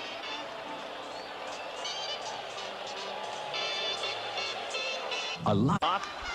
Bobby Brown and Willie Randolph to follow. Rodriguez with a base hit in the second inning. Bounces it foul. 0-1. We certainly talk about George enough. He gets enough publicity. Talk about Ewing Kaufman, owner of the Kansas City Royals. Man who's built a pretty good ball club there. And just 1 game away, or half a game right now, from their first ever pennant. I bet he's really happy. Pop foul out of play. Well, it's interesting as far as the way they built their ball clubs, the philosophies. I think on 25 men playing here tonight for the Royals, 15 have come through their farm system. And the Yankees of the 25, 2. And that's Bobby Mercer, who, of course, was here very early, 65, and came back. And, of course, Ron Guidry. First, you got to give George Steinbrenner credit for the fact that the Yankee farm clubs now are very strong where they weren't before. He spent the money down there in the farm clubs, and I think you will be seeing a lot of players coming out of the Yankee farm club. 2-2. If I'm not mistaken, the Yankee farm system, all the clubs except one won a pennant this year and last year. They've been really coming along the last 2-3 years since he's put that. He puts down a manager down here, a pitching coach, a hitting coach. He's really going all out. Well, I talked to Joe Altobelli, who managed the Columbus Club, had a fantastic year, and he had John Kennedy, who we played against in the 1966 World Series for the Dodgers, and he had Sammy Ellis, who used to pitch for the Cincinnati Reds. 3-2 pitch is popped up, shallow right field. Frank White, man of the hour right now, makes the catch. 1 gone. Al, that's the direction our organization is going to in the future. We're going to go and build up our farm club and bring the players up through our system. What about free agents? Will you go after any of those? We might take a little shot at them this first year here, and then maybe a little bit next year, but we're not going to do anything to hurt our organization. We'd like getting those players who want no trade, no cut contracts. You don't think George is going to get any free agents if they lose tonight, do you? 1-0 the count on Bobby Brown. I think he'll be looking for some speedy outfielders next year, and I wouldn't be too surprised if he made a strong bid for that young man over there in San Diego. He's got the Bucks to sign him, too. Dave Winfield we're talking about. 1-0 pitch is hit high in the air to left center field. And Willie Wilson makes the catch. 2 down. 2 out in the 5th inning with the bases empty. And Willie Randolph, the batter, grounded out and singled. 2 out, bases empty. The Yankees have scored only 4 runs in this series. 3 of them have been on home runs with the bases empty. Pinella, Cerrone, and Nettles last night and inside the Parker. And the 4th one was really scored on a ball that John Wathan lost in the lights. So conceivably they could have scored 3 runs in really 2.5 ball games. Similar to what we did last year against Pittsburgh. We went in the last with a 3-1 game lead and scored 2 runs in the last 3 ball games. It's just tough. We had 3 well-pitched games, but just weren't pitched well enough to win. Well, you made a liar out of me. I predicted y'all going to win. 2 balls, no strikes on Randolph. 3. I'm not going to listen to your predictions anymore, buddy. You told us the Yankees in 4. You know, I'm starting to believe that I'm not going to predict anymore. It's tough. What makes this so interesting? Well, I changed this now to 3 out of 5 now. 3 out of 5, all right. Right. That's right. First you had them in 3, and then you had them in 4, and now you have them in 5. Well, you know, that's the way the day goes. You're allowed to switch. Tomorrow you may have them in 7. Inside, ball 4 to Randolph. So Willie draws a second walk given up by Splittorff. Randolph aboard for the 2nd time in the game. And up comes Bucky Dent. Grounded out and grounded into a double play 0 for 2. Yeah, I think we got to see Willie stealing the base or trying to steal the base. Anyway. I would think so. I was just going to bring that point up right here. The Yankees with very little speed. Only Brown and Randolph are really threats to go, but they got to get something cooking here. Yeah, they got to create it. He's got to steal second base right now. I'm not sure if he can. The dirt's a little bit wetter. And Splittorff has a fairly good move. He's deceptive. 0-1 the count. Well, you know, you always tell the runner if you're going to get picked off or get thrown out at first base. Take the chance, get a good lead, and go. I'd rather see him thrown out at first base than being thrown out at second base by 10 feet. Randolph 30 steals during the regular season, caught 5 times. Hit in the air to center field. Amos Otis makes the catch, and the Yankees are done here in the 5th inning. No runs, no hits. Leave 1 through 5. 1-0 Kansas City. Will return to New York after this word from our local stations. Leading off for the Kansas City Royals in the top of the 6th inning, the designated hitter, Hal McRae. I talked to Hal earlier. All right, Hal, the final figure, 297 for the year. Overall, though, assess your performance for 1980. Well, I got to be happy with it. I got off to a real slow start. I was hitting about 250 at the break. I went to 314. I hit a bad slump. I came on strong at the end, but I had to be happy with the year I had because I didn't know whether I could be a good hitter again because I had a bad shoulder operation and I couldn't get the balls that I had been hitting before. So I think I proved something to a lot of people, and I proved a lot to myself. And I think, you know, next year I'll be a 300 hitter again. Hal McRae finishing just 3 points under that figure this year. Swings and misses. 0-1. Very aggressive base runner. Good, hard, clean baseball player.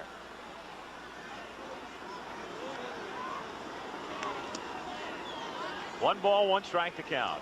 Of course, when you're the manager and the other team and he knocks one of your second basemen out of there, you don't like that very much, Al. In the playoffs a couple of years ago. Bouncer to short. Dent over to Watson. 1 away here in the 6th inning with nobody on. Kansas City leading it 1-0 on the home run by Frank White. And Tommy John to face Amos Otis.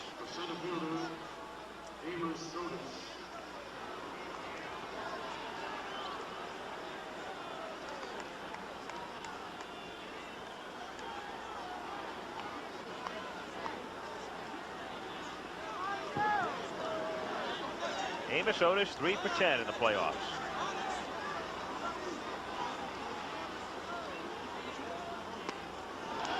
Going to the downs. 0-1. Willie Aikens, who has 2 hits tonight, on deck. 1 run, 6 hits for Kansas City. No runs, 4 hits for the Yankees. And don't think that Tommy John isn't trying to make every pitch perfect. Puts a lot of pressure on a pitcher to be down 2 games in the playoffs and down a run in the 3rd ball game. And I think they got the right guy out there. 1 ball, 1 strike.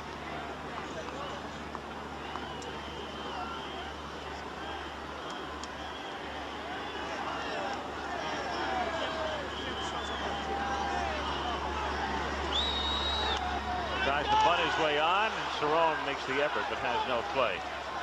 Billy, let me ask you about the use of Gossage. The Yankees obviously would like the Goose to come in to protect a 1-run lead and pick up a save.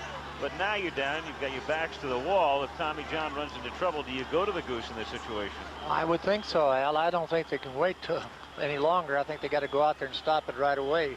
And Goose is capable of going 4 or 5 innings. You just hope that if he had to go that long, that they'd come back tomorrow and get a complete game if they won the ball game. 1-2 the count. I think that's really what puts them in such a precarious position.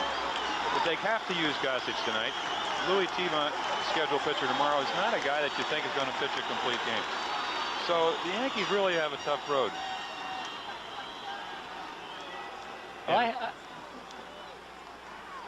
Gossage hiding. There he is, second from the left, back row. He's just strong enough where he could pitch 5 innings a day and come back and pitch 2 tomorrow and 2 the next day. He's that strong. Call, strike 3. Amos didn't like the call. It also looked like he was not looking for that location by any stretch of the imagination. And Larry McCoy. I think Larry told him it was a good pitch. That's about all an umpire can say. Until you say something. I think the ball looks high, but he hasn't been calling many low pitches, and if he's had a tendency to call any pitch, it's the ball up. You know, Amos might have thought it was high and inside. I think he thought it was inside. I think his complaint was.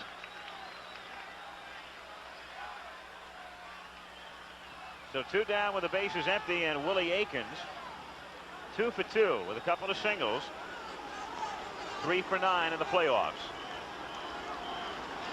Well, Tommy tried to come inside on that one time, and he hit a rope out there. I don't think he'll be trying to come inside again. I think maybe he'll stay away from making him hit out that big part of the ballpark. At least that's what I would be suggesting if I was having to say about it. There's a look at the Yankee defensive alignment.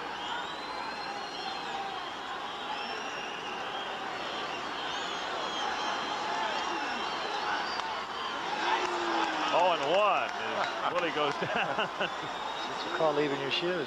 He asked me yesterday how far that foul ball he went, and I told him into the concession stand. He was happy. Don't forget tomorrow. Tune in beginning at 12:30 Eastern time. Longhorns and the Sooners from Dallas. And then our playoff coverage definitely from Houston tomorrow afternoon and maybe tomorrow night from New York. 1-1 the count. Phillies and the Astros. Houston up 2-1 there at 4 o'clock Eastern time. And then the Royals and the Yankees. If the Yankees win tonight.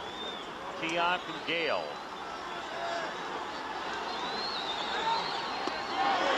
Curve in there in the count. 1-2. Really came and worked out with the Orioles when he was 17. He's hitting 430-foot balls to the opposite field. Very strong young man. 2-2 the count. John broke his rhythm there a little bit. Got the pitch over for a strike that came right back.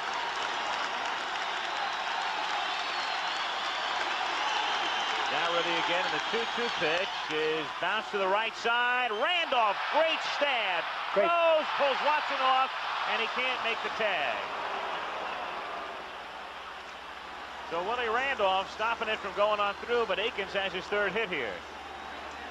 Well, he makes a nice play.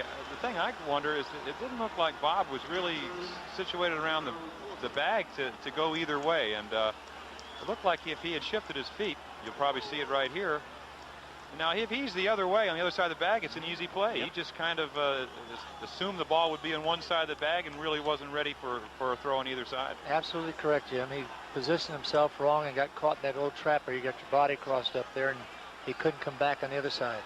You always got to look for that bad throw over there. Darrell Porter walked and flied out, takes outside for a ball. 1 to go. That's what you teach at second base at all the positions. Always look for a bad throw, because when you get the good one, you're not going to be surprised. But you will be surprised when you get that bad one. It's away from Cerrone. Akins moving along to second. And the count will be 2-0 on Darrell Porter. I think if a manager's really, excuse me, Billy, if a manager's really into stats, and Darrell, I think getting 5 out of 7 hits off Tommy John, do you think about maybe pitching to Hurdle in this situation? Well, I would like to see that happen, because Porter's been swinging the bat well. Look, we have the trainer out there in the mound right this time. That's Gene Monahan. Oh, I guess the mud is clogging up his spikes and bringing out that little stick you guys carry out there. Usually, don't you have it behind the mound so you can reach, go get it? Yeah, I agree with you, Jim. I would, if you are going to pitch to him, pitch very careful. Tommy John can pitch around him. Just hope he swings at a bad ball, and if you walk him, you don't care. 2 balls, no strikes, the count. Darrell Porter at the plate, Akins at second base.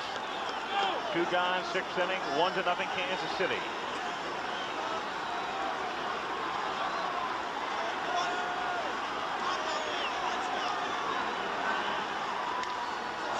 High in the air to left center field, and routine for Lou Piniella. Royals gone in the 6th. No runs, 1 hit. Lead 1. Yanks come up. Watson will lead off in the bottom of the 6th. It's 1-0 Royals. Well, we've got a scene reminiscent of what happened at Dodger Stadium over the weekend. The crowd trying to spur the Yankees on. So they finally get raucous here as the Yanks come up. We go to the bottom half of the 4th inning here at Yankee Stadium. It'll be Eric Soderholm, Rick Cerrone, and Lou Piniella, all right-hand hitters, coming up against left-hander Paul Splittorff. And we'll see if the rain delay affected Splittorff at all, Phil. Right, Frank. Of course, he'll get as much time as he needs to warm up. It's not like between innings where he gets just 8 pitches. Splittorff had sort of a tough luck season health-wise. He had back spasms. In fact, they came on him right here at Yankee Stadium when the Royals were in earlier this year. He missed several turns. Told me before the ball game, though, that he has felt good over the last part of the season. Splittorff has beaten the Yankees twice in postseason play. In regular season games, he has a career mark of 11-11. So overall, he has won 13 and lost 11 times to the New York Yankees. And the mark might be on the first batter here. Soderholm has a good career record against Splittorff. Earlier this year, Soderholm took Splittorff to the bridge, as they say, had a long home run off of him. Well, he just missed, Frank, prior to popping out in the 2nd inning. Remember that tremendous foul in the upper deck? Right, way back in the upper deck. He got around well on him. All right, Eric Soderholm. Take a look at Splittorff up close in slow motion. That move has had him an excellent career with the Kansas City Royals. And he pops one up to right field. Hurdle makes the catch. 1 man out. The outfield's going to be a little bit wet as we wait for Rick Cerrone to come up, and the rain is starting again, and starting heavy. The umbrellas come up. Rick struck out his first time up. Splittorff threw him a beautiful off-speed breaking pitch. Well, we had excellent weather on Kansas City, and the Royals won 2 games. Maybe with the inclement weather here in New York, the Yankees can turn it around. All right. 1 out, nobody on. No score, bottom of the 4th. Ball 1.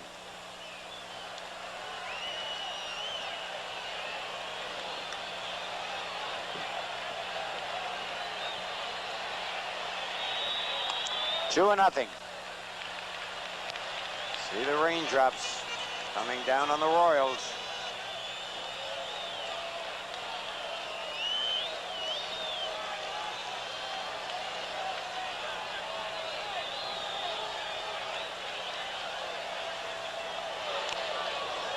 Foul tip. It's 1-1. Rather 2 balls and a strike.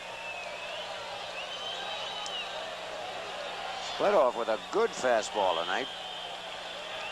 Lou Piniella on deck.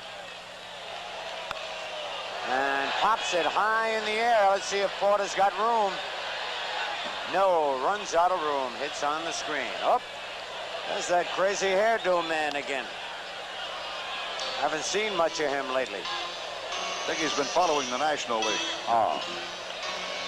I saw him on television the other night, the ball game down in Philadelphia.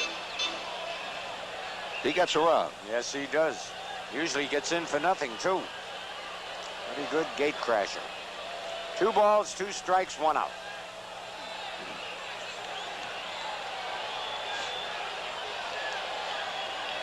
Yeah. Well, that hair looks like it's alive, doesn't it? Yes, it does. And that time Rick almost waited long enough. That was a pitch he struck out on the first time up. Each team with 4 base hits. Neither team has made an error. Neither team has scored. Here in the bottom of the 4th inning. 1 out, nobody on.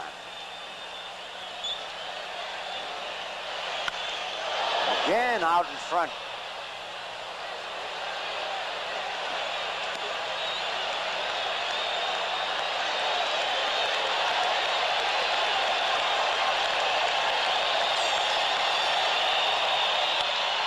Center field, and Amos Otis makes the catch. Ball hit right on the nose. Line drive to Amos.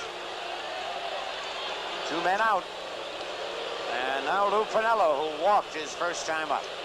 That's the only walk in the ball game given up by Splitoff. Tommy John has walked 1.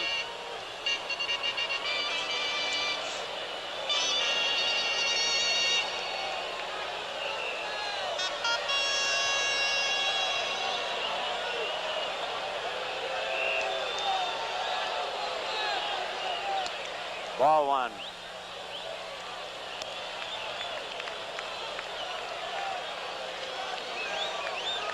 Piniella 1 for 3 in the playoff series. 2 balls, no strikes.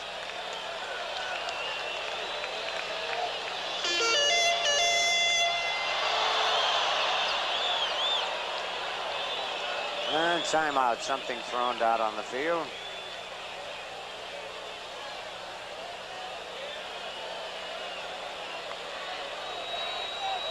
Jim Fry, the rookie manager of the Kansas City Royals.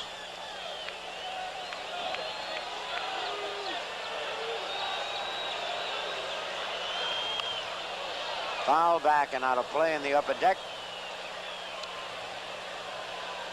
2 balls and a strike.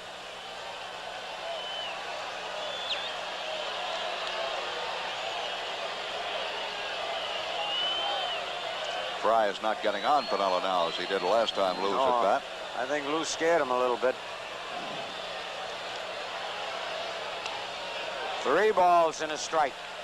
Splitoff wanted that one. Let's see, there's Deckhauser. Well, 2 rookie managers in this playoff series, Fry and Hauser, and I guess Dallas Green had just a little bit of experience last year, Frank. Yes. Bounce foul. Right in the photographer's booth. 3-2. Of course, Bill Burton, a veteran manager of the Houston Astros, one-time Yankee manager, Tommy John, hoping that his teammates can get him at least 1 run to work with.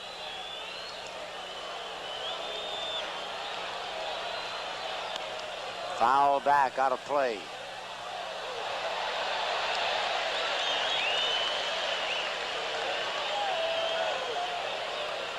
Don't you imagine Bill Burton is sort of rooting for the Yankees in this American League yes. Championship Series? Wouldn't he love to come back?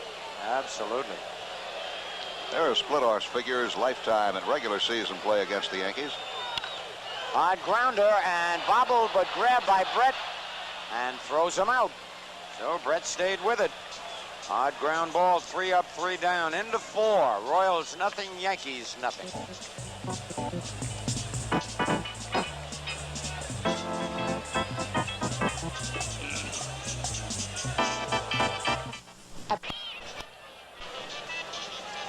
camera goes around the stands where the rain is still falling, not as hard as it was earlier in the ball game, and we're all set for the top half of the 5th inning. The KC Royals will have Clint Hurdle, Frank White, and Willie Wilson. That gentleman over there is very, very happy about something, probably his neighbor with a towel over his head. Who is that? That's John Schuerholz next to him, I believe, of the And Lee McPhail walked before across the Yankee dugout with a towel. Well, we'll check. Here's Clint Hurdle, who hit into a double play his first time up. Ball 1.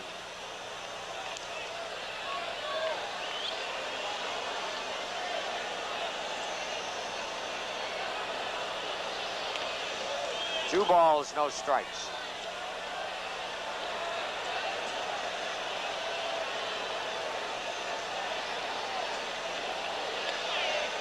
Two and one.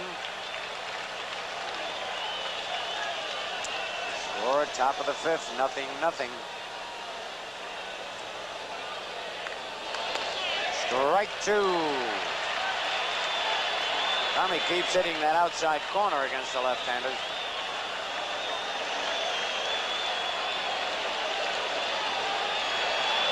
He got him. First strikeout for Tommy John.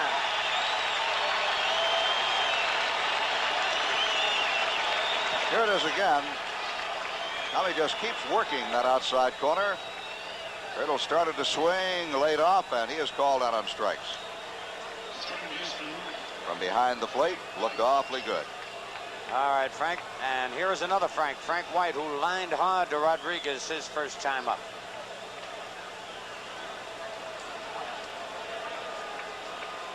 Five hits so far in the championship series for Frank White. Bob Watson and Willie Randolph also have 5. Uh-oh, that's gone. It's a 1-0 ball game. Frank White has just hit one into the left field seats off Tommy John, and the Royals are out in front, 1-0. No doubt about that one, Frank. No doubt about it, and Frank White, I think, has a leg up on most valuable player of this championship series. They will officially name an MVP for the first time since the inception of championship series play in the American League in 1969. Right. Frank White's 6th hit, and it's going to go all the way. It looked like it hung up there for him. White was looking for it and drills it well back into the left field seats. A 1-0 Kansas City lead. All right, Willie Wilson bounced to short twice, takes the ball outside. Thrown out twice by Bucky Dent. One a great play by Bucky. See Rick wanting that ball down. Tommy's starting to get it high in the Kansas City bench. Hugging Frank White, and well, they should. When Frank gets his pitch, he can hit it out. He hit 7 home runs during the regular season. You don't think of him as a home run hitter, but he will hurt you with the long ball on occasion, and he has just hurt the Yankees. Lined up base hit for Willie Wilson. And Reggie bobbles the ball, but Wilson holds. Gets it in quickly. And we're going to get action in the Yankee bullpen quickly. Now we'll see how here it is again. That pitch away from him, and Wilson goes the opposite way with it. Line shot into right. We'll see how Wilson and Fry are going to play it now. Willie told me in the pregame show tonight that the reason he was not running, he was holding the first baseman at first base because UL Washington goes to the right side, and of course so does Brett. In the Yankee bullpen, the left-hander Tommy Underwood, the right-hander is Ron Davis. All right, I almost think Willie Wilson's got to try and steal a base here. As Tommy John exchanges baseballs. 1 out, 1-0. The Royals leading, top of the 5th. Watson holding the bag against Wilson.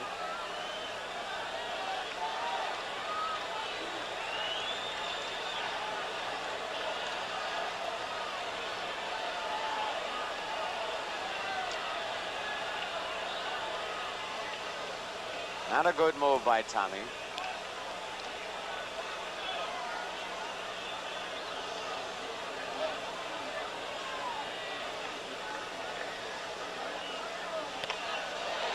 Swing and a miss. That time Wilson was moving back to first base as Tommy John delivered the pitch.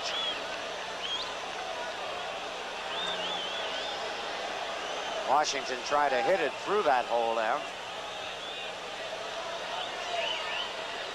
Batting right-handed, Washington is a good opposite field hitter. Willie back again.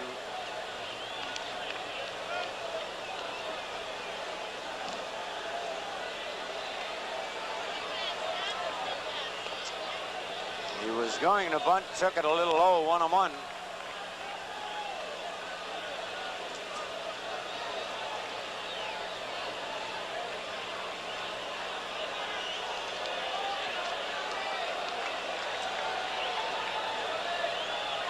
Pretty good figures right there. Give Cerrone half a chance, he'll throw you out. You don't get that big jump on the pitchers.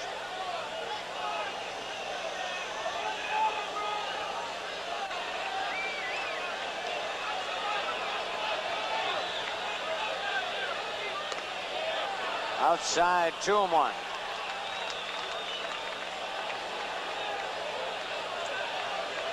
Well, Washington looking for a sign. Hit and run. During the regular season, Wilson was on his own unless he was given a red light, specifically told not to steal. And a bouncer in front of the plate. Cerrone's going to have to hurry. Falls down. They got him. Great play by Cerrone as his right foot went out from under him, but he still made the play.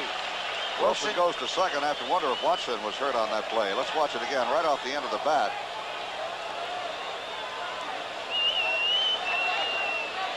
From his knee, threw him out, and you see Watson was stepped on. Yep. UL Washington stepped on Bob Watson's left foot and spiked him on the foot.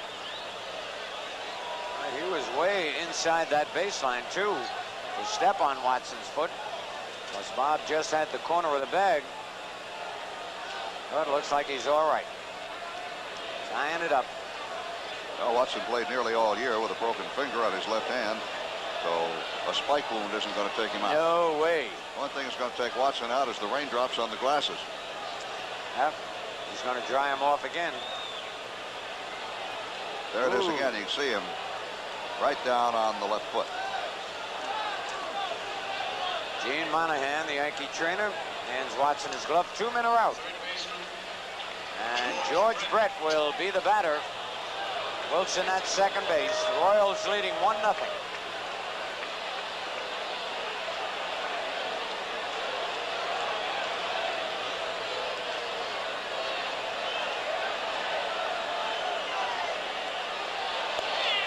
Strike one.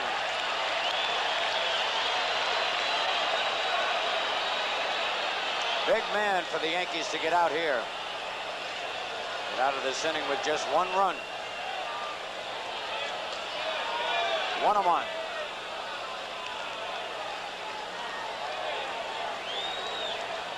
Now that rain is coming down even harder now.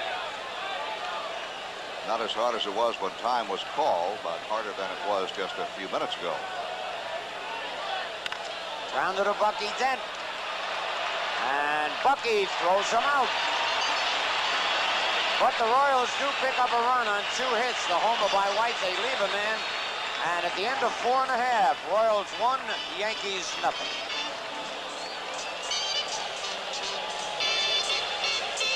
A lot. Bobby Brown and Willie Randolph to follow. Rodriguez with a base hit in the second inning. Bounces it foul. 0-1. We certainly talk about George enough. He gets enough publicity. Talk about Ewing Kaufman, owner of the Kansas City Royals. Man who's built a pretty good ball club there. And just 1 game away, or half a game right now, from their first ever pennant. I bet he's really happy. Pop foul out of play. Well, it's interesting as far as the way they built their ball clubs, the philosophies. I think on 25 men playing here tonight for the Royals, 15 have come through their farm system, and the Yankees of the 25, 2. And that's Bobby Mercer, who of course was here very early, 65, and came back, and of course Ron Guidry. First, you got to give George Steinbrenner credit for the fact that the Yankee farm clubs now are very strong where they weren't before. He spent the money down there in the farm clubs, and I think you will be seeing a lot of players coming out of the Yankee farm club. 2-2. If I'm not mistaken, the Yankee farm system, all the clubs except one won a pennant this year and last year. They've been really coming along the last 2-3 years since he's put that. He puts down a manager down here, a pitching coach, a hitting coach. He's really going all out. Well, I talked to Joe Altobelli, who managed the Columbus Club, had a fantastic year, and he had John Kennedy, who we played against in the 1966 World Series with the Dodgers, and he had Sammy Ellis, who used to pitch for the Cincinnati Reds. 3-2 pitch is popped up, shallow right field. Frank White, man of the hour right now, makes the catch. One guy. Al, that's the direction our organization is going to in the future. We're going to go and build up our farm club and bring the players up through our system. What about free agents? Will you go after any of those? We might take a little shot at them this first year here and maybe a little bit next year, but we're not going to do anything to hurt our organization. We'd like getting those players that want no trade, no cut contracts. You don't think George is going to get any free agents if they lose tonight, do you? 1-0 the count on Bobby Brown. I think he'll be looking for some speedy outfielders next year, and I wouldn't be too surprised if he made a strong bid for that young man over there in San Diego. He's got the Bucks to sign him, too. Dave Winfield we're talking about. 1-0 pitch is in high in the air to left center field. And Willie Wilson makes the catch. 2 down. 2 out in the 5th inning with the bases empty. And Willie Randolph, the batter. Grounded out and singled. 2 out, bases empty. The Yankees have scored only 4 runs in this series. 3 of them have been on home runs with the bases empty. Piniella, Cerrone, and Nettles last night and inside the Parker. And the 4th run was really scored on a ball that John Wathan lost in the light. So conceivably they could have scored 3 runs in really 2.5 ball games.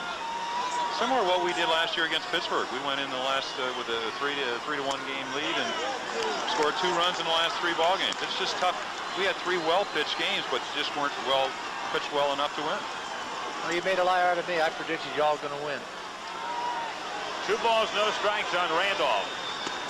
3. I'm not going to listen to your predictions anymore, Billy. You told us the Yankees in 4. You know, I'm starting to believe that I'm not going to predict anymore. Stuff. What makes this so interesting? Well, I changed this now. It's 3 out of 5 now. 3 out of 5, all right. Right. That's right. First you had them in 3, and then you had them in 4, and now you have them in 5. Well, you know, that's the way the day goes. You're allowed to switch. Tomorrow you may have in 7. Inside, ball 4 to Randolph. So Willie draws a second walk given up by Splittorff. Randolph aboard for the 2nd time in the game. And up comes Bucky Dent. Grounded out and grounded into a double play 0-2. Yeah, I think we got to see Willie steal on the base or trying to steal the base. I would think so. I'm just going to bring that point up right here.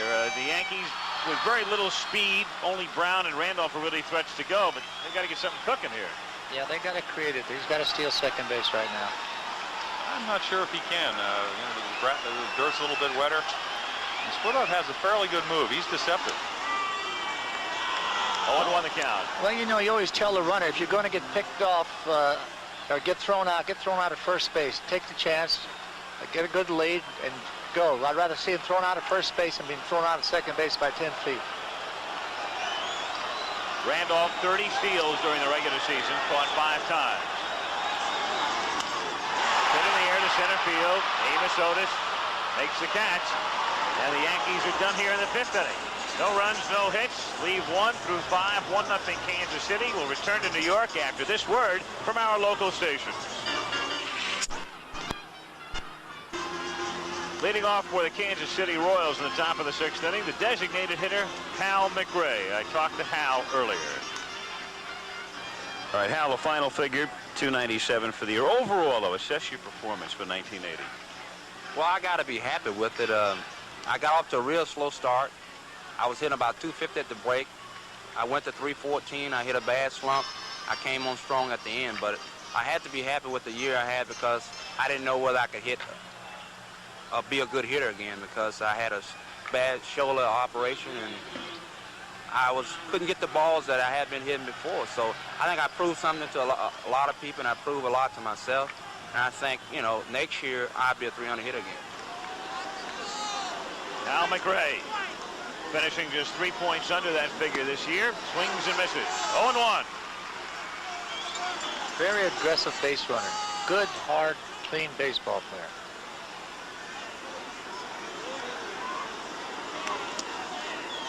One ball, one strike to count. Of course, when you're the manager and the other team and he knocks one of your second basemen out of there, you don't like that very much, Al. In the playoffs a couple of years ago. Bouncer to short. Dent over to Watson. One away here in the 6th inning with nobody on. Kansas City leading it 1-0 on the home run by Frank White. And Tommy John to face Amos Otis.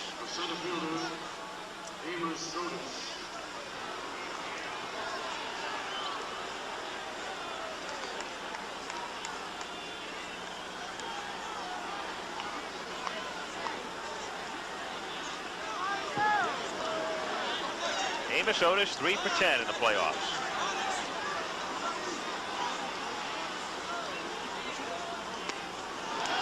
Going to the downs. 0-1. Willie Aikens, who has 2 hits tonight, on deck. 1 run, 6 hits for Kansas City. No runs, 4 hits for the Yankees. Don't think that Tommy John isn't trying to make every pitch perfect. Puts a lot of pressure on a pitcher to be down 2 games in the playoffs and down a run in the 3rd ball game. I think they got the right guy out there. 1 ball, 1 strike.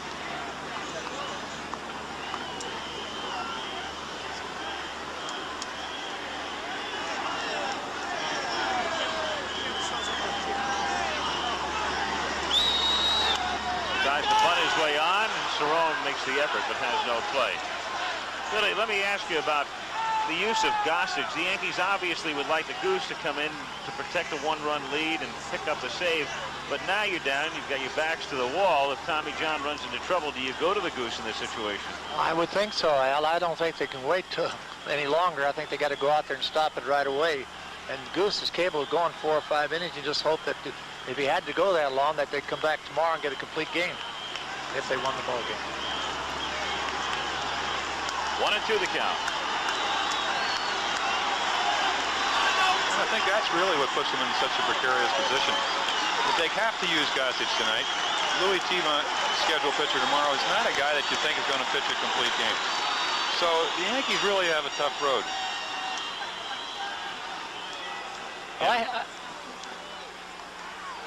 Gossage hiding. There he is, second from the left, back row. He's just strong enough where he could pitch 5 innings a day and come back and pitch 2 tomorrow and 2 the next day. He's that strong. Called strike 3. Amos didn't like the call. It also looked like he was not looking for that location by any stretch of the imagination, and Larry McCoy. I think Larry told him it was a good pitch. That's about all an umpire can say. Until you say something. I think the ball looks high, but he hasn't been calling many low pitches, and if he's had a tendency to call any pitch, it's the ball up. You know, Amos might have thought it was high and inside. I think he thought it was inside. That's what I think his complaint was.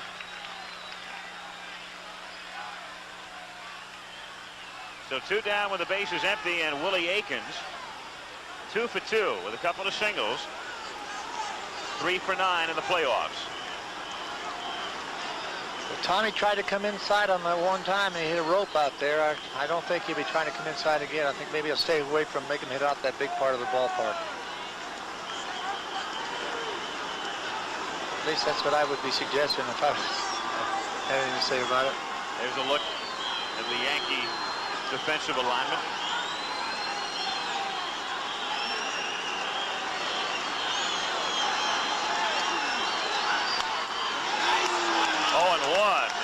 Willie goes down. That's what you call leaving your shoes. He asked me yesterday how far that foul ball he went. He hit went, and I told him into the concession stand. He was happy. Don't forget tomorrow. Tune in beginning at 12:30 Eastern Time. Longhorns and the Sooners from Dallas. And then our playoff coverage definitely from Houston tomorrow afternoon and maybe tomorrow night from New York. 1-1 the count. Phillies and the Astros. Houston up 2 games to 1 there at 4 o'clock Eastern time. And then the Royals and the Yankees, if the Yankees win tonight. Tiant and Gale. Third in there in the count, 1-2. Well, he came and worked out with the Orioles when he was 17. He's hitting 430-foot balls to the opposite field. Very strong young man. 2-2 the count.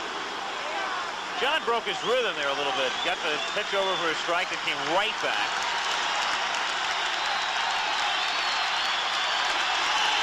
Now Ribby again, and the 2-2 pitch is bounced to the right side. Randolph, great stab. Goes, pulls Watson off, and he can't make the tag. So Willie Randolph stopping it from going on through, but Akins has his 3rd hit here. Well, he makes a nice play. The thing I wonder is that it didn't look like Bob was really situated around the bag to go either way. And it looked like if he had shifted his feet, you'll probably see it right here. Now, if he's the other way on the other side of the bag, it's an easy play. Yep. He just kind of assumed the ball would be on one side of the bag and really wasn't ready for a throw on either side. Absolutely correct, Jim. He positioned himself wrong and got caught in that old trap where you got your body crossed up there, and he couldn't come back on the other side. You always got to look for that bad throw over there. Darrell Porter walked and flied out, takes outside for a ball, 1-0. That's what you teach at second base at all the positions. Always look for a bad throw, because when you get the good one, you're not going to be surprised. But you will be surprised when you get that bad one. It's away from Cerrone. Akins moving along to second. And the count will be 2-0 on Darrell Porter. I think if a manager's really, excuse me, Billy, if a manager's really into stats, and Darrell, I think getting 5 out of 7 hits off Tommy John, do you think about maybe pitching to Hurdle in this situation? Well, I would like to see that happen, because Porter's been swinging the bat well. Look, we have the trainer out there in the mound right this time. That's Gene Monahan. Oh, I guess the mud is clogging up his spikes, and he's bringing out that little stick you guys carry out there. Usually, don't you have it behind the mound so you can reach, go get it? Yeah, I agree with you, Jim. I would, if you are going to pitch to him, pitch very careful. Tommy John can pitch around him. Just hope he swings at a bad ball, and if you walk him, you don't care. 2 balls, no strikes, the count. Darrell Porter at the plate, Akins at second base. 2 gone, 6th inning, 1-0 Kansas City.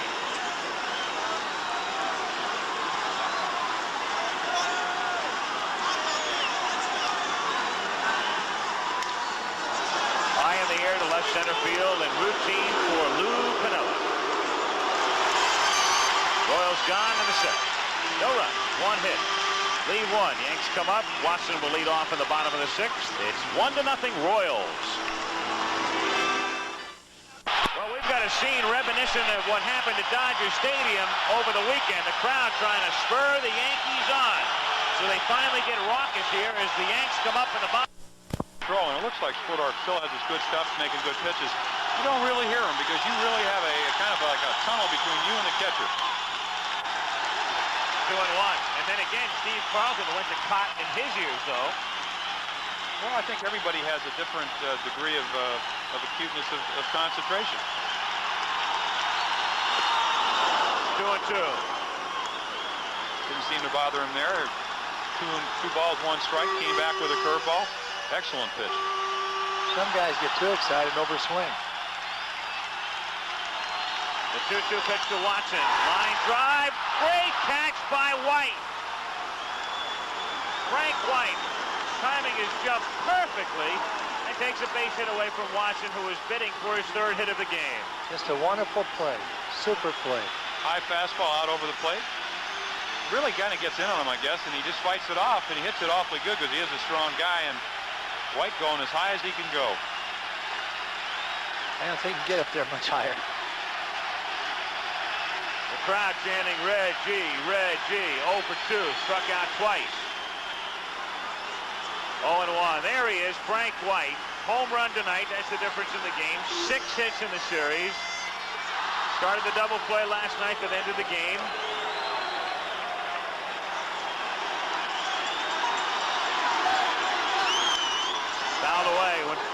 series began, Frank was a little distressed about hitting in the number 9 spot, but he certainly made the most of that, and as usual, performed flawlessly on defense. Probably if you had to make a choice right now to who the best player out there during the series, you'd have to go with Frank.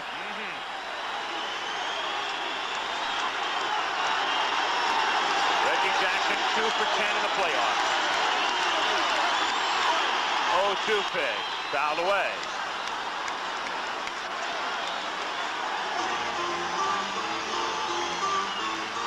I don't really I think it's a little bit early to panic. A 1-0 lead is not that a substantial lead here in Yankee Stadium.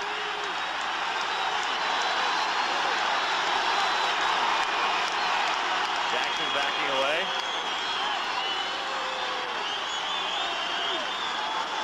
Yankees with really only 1 threat, second inning, and 2 on, 2 out. Brown grounded out, that's been it. Line drive, fair ball into the corner. Willie Wilson out onto the track to run it down, and Reggie has a double.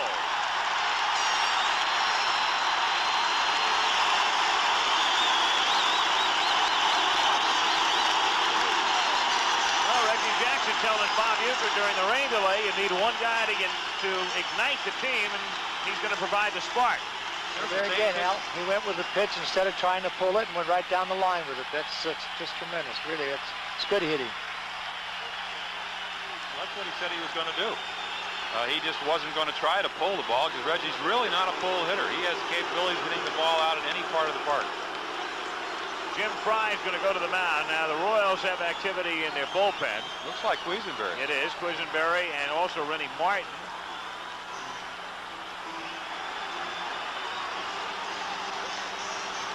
And they're going to make the switch right here. With Sonderholm, Cerrone, Pinella, and Rodriguez all due to follow, Jim Fry makes the switch. That's surprising to me. I don't know. I'm not going to comment too much. I don't like to second guess the other managers, but that is a surprise to me. I think it goes along what we said about Splittorf, though. Jimmy Fry got 5 excellent innings out of him, and it's a little early for Quisenberry. The only thing I really kind of second guess is that you can make a lineup change. You can put in all your left-handed hitters, and if the Royals have to go to another pitcher, they have to go with a rookie, somebody that's inexperienced. You're really bringing your best in awfully early. It could really hurt him for tomorrow. If they don't win today, and he ends up pitching 3 1/3 innings, it really could have quite a big effect on this playoff. How about a tie? What if you get a tie, then he pitches another couple more innings? Then you lost him maybe for a couple of days. Brett, Fry, and Porter all standing on the mound as Dan Quisenberry comes on here in the 6th inning. Of course, the first out of the inning was a solid shot off the bat of Watson, caught by White, then the double. And here comes Quisenberry. We saw him last night, picked up the save, induced Nettles to hit into the double play. Now that's the decision the manager has to make, and he's the only one in the ballpark going to get the blame or the credit for it. Of course, Quisenberry, just like Kent Tekulve, same sort of motion. And as a matter of fact, the two of them have talked at considerable length with each other. We saw Tekulve there, and here's Quisenberry in action here, almost looking like an instant replay. I talked to Dan before the playoffs. Success this year. I would have to point my finger to a guy named Kent Tekulve. He basically showed me some things that made me, I think, from a decent to good pitcher to the Fireman of the Year, and that was making my motion, becoming from a sidearm pitcher to a submarine pitcher, and that made me hide the ball better, and I kept the ball down. I threw more lower sinkers, where last year I had a tendency to get them up, and I gave up a few long balls. When and where did you get the benefit of Tekulve's knowledge? It started at a banquet in January last year that Tekulve and Tanner were in, and then Jim Fry set up an appointment in spring training, and Kent and I met 2 different times in spring training, and then he called me during the season, and when he saw me on TV, and did some more adjustments.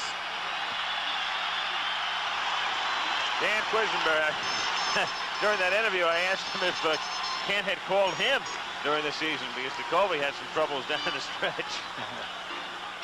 As Quisenberry was on his way to 33 saves, and Oscar Gamble is there to come up to pinch hit for Soderholm. So Fry simply making the move here in the middle innings, even with the right-handed batter's due up. He knows full well that the Yankees are going to counter. That's the case with Gamble here batting for Soderholm. Jackson, the tying run at second. One away in the bottom of the sixth inning. 1-0 Royals.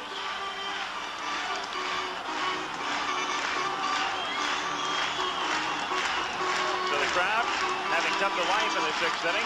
Watson began the inning by lining out as we look down from our blip. Yankee Stadium. Packed. Temperature near 50 degrees right now. It has completely stopped raining. Wonderful game of baseball. 60,000 people cheering. You keep your concentration up there. You play golf. One person clicks a camera, and trouble starts. It's amazing, isn't it? You're right. And that ball's laying there still, and this pitch is coming 90, 95 miles an hour at you. Quisenberry, he's being asked to move the rosin bag back of the mat. Earlier, Reggie wanted the second base umpire, Kaiser, out of the way. You'd have to get him all the way off the field to get him out of the way. Yeah, wouldn't you? One of the larger umpires in the league. But a good one. Yeah, he is He's bigger than me. I have to say something nice about him. You guys are just thinking about next year. Come on. There's Kaiser. The Incredible Hulk. Or the Incredible Bulk, whichever way you want to look at it.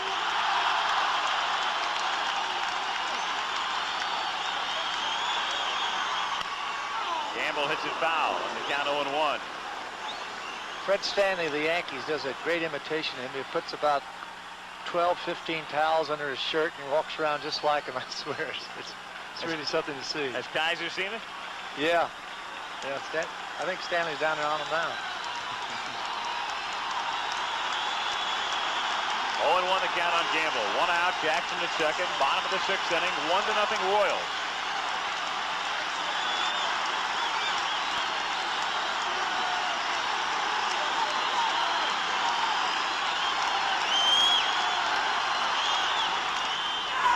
Swing foul. Oscar trying to check. Well, there's that off-speed fastball. He just doesn't throw all his fastballs the same speed. He's really he's tough pitcher, not only for right-handers, but really for left-handed hitters also. But we do have the left-handed hitters in there now, Billy. I mean, the ones that you think that are probably the best offensive team that the Yankees have. I do. I believe that. Look, Oscar's changed his stance a little bit. I guess because of that sinker ball, he's trying to lean over the plate a little bit more. You notice he's bending over more, Jim, or is it just me looking from up here?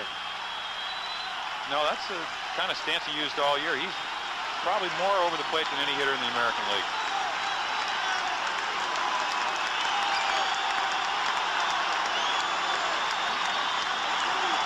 Oh, 2 pitch. 1-2 now. I've seen him from both sides, but this is the first time I've ever seen him from up here. It does look different.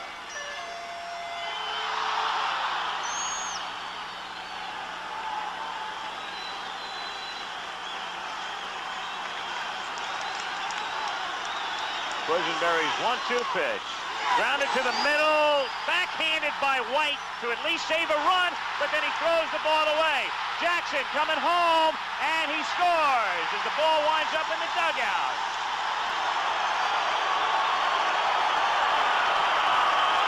So the Yankees tie the game. Oscar's got to go to third base.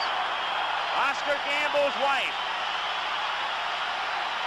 Oscar's got to go to third base because the ball went in the dugout after he was at second base. That's right. They're giving him third right now. Here it is as White makes a brilliant stop and then throws it away. Well, the intentions are good. A lot of runners will round third base, take a couple extra steps. If you don't have a play at first, a good second baseman will make a throw to third, hoping the runner will be off the base and be tagged out. But it was an off-balance throw. In all fairness to Frank White out there, that ball hit the edge of that carpet out there and took a weird bounce. It did. An erratic hop. But still, does that have anything to do with the throw that he makes, Billy? No, it does not, Al. He was trying to get Reggie when he rounded third base, which is a real heads-up play, a smart play by a second baseman. And it just didn't work out. He threw off balance and made the wild throw. That's a base hit for Gamble and an error charge to White. No RBI.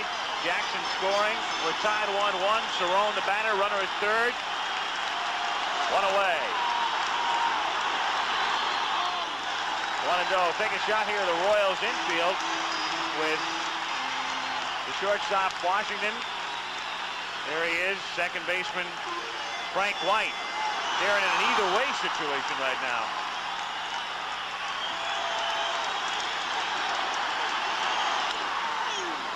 One and one the count. Of course, you know what he's trying to do out there now, Al. He's trying to keep the ball down so make him hit the ball in the infield. Too many times you get this situation and the pitcher will get the ball up, not on purpose, but he'll drive that ball and score that run with a sacrifice fly.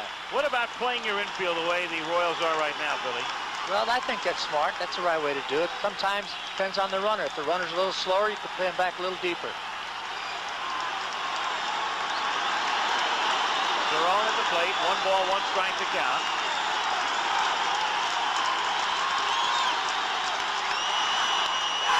Base hit.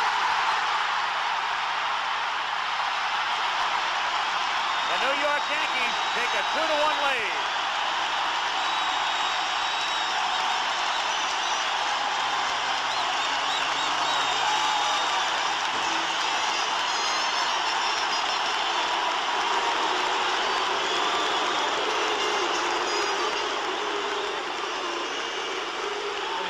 Instead of the ball being, look, it's right up in the middle of the plate.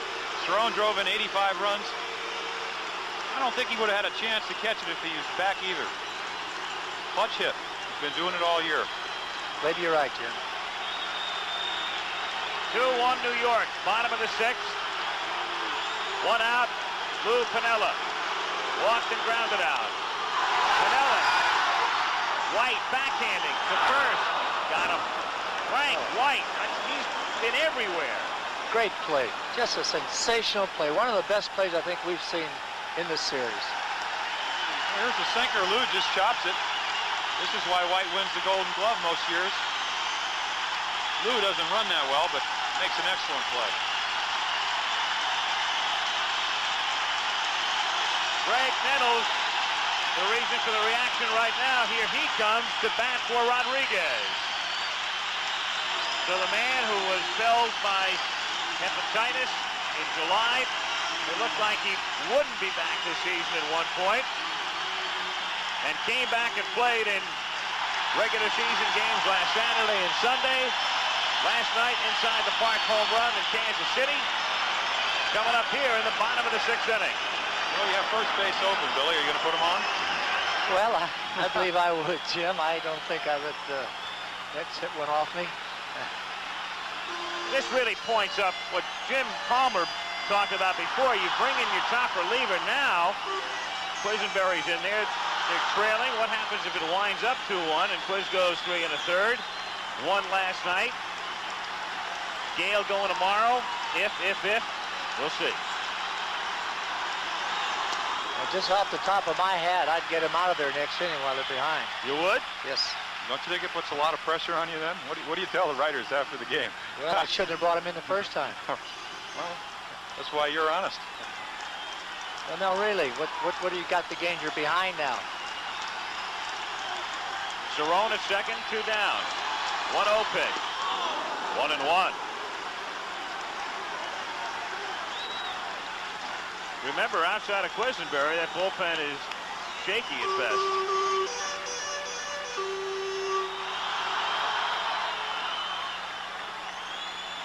Just spectating right now out there. I'd have to think that he'll go with Quisenberry unless they get a base hit here. I mean, he's the best they have. And bouncing ball, great stop by Aikens. Flips to Quiz, covering for the out. And that's that for the Yankees in the 6th inning. But they come from behind, picking up 2 runs, 3 hits. The big error by White, leave 1. We go to the 7th at New York. Yankees 2, Royals 1. Another look now at the ground ball hit by Nettles, and a fine play turned in by Akins at first base. Well, that's a sure double. Willie's not known for his fielding. I think he was a little bit sluggish early in the year coming off a knee operation, but seems to be moving a lot better. Well, that play right there would never be made in Kansas City, no matter who the first baseman is. Exactly. What an inning that was in terms of defense. You had Watson lining out. White makes a great play. Then after the double by Jackson, Sider home, the ground ball, the great play by White initially. There's the goose. Rich Gossage in the bullpen. Then White throws the ball away. Then you got White turned in a sensational play from near shortstop, cutting over across the bag, and Akins gets the final out. That's two tough plays for a second baseman the same inning. Now that's really something. And I tell you, I just admire that man out there. He's a great ball player. John Wathan will pinch hit for Clint Hurdle as we go to the 7th inning. They started Hurdle, and Hurdle hit into a double play and struck out. So Jim Fry saw that act twice and brings Wathan in, the right-handed batter. I want to know, as we said before the game, they started Hurdle because, as we look at the family of Tommy John, wife Sally and the kids, grounded to short. Dent throwing out Wathan. And to complete the thought, Hurdle was in there because of his bat, really, even though it was lefty against lefty, as Jim Palmer explained before, in the case of Hurdle. But they go to Wathan here in the 7th inning. Maybe his bat went to sleep on him. I believe it. I believe what we said earlier, Al. They took him out of there because they wanted Hurdle out there for the defense. And here we have Frank White, been up twice, hit the ball hard twice. Tommy has made 2 bad pitches to him. I think you'll see really Cerrone moving out low and away, and Tommy's going to make some good pitches. He knows that Gossage is out there. Saved 8 of his games this year. It's not a bad guy to have out there behind you. Came around, and Frank, and the count is 0-1. Rich Gossage. Well, the defense in the outfield has shifted over like they're going to be playing him out there, so I'm sure they're going to be pitching him the same way to go to right field.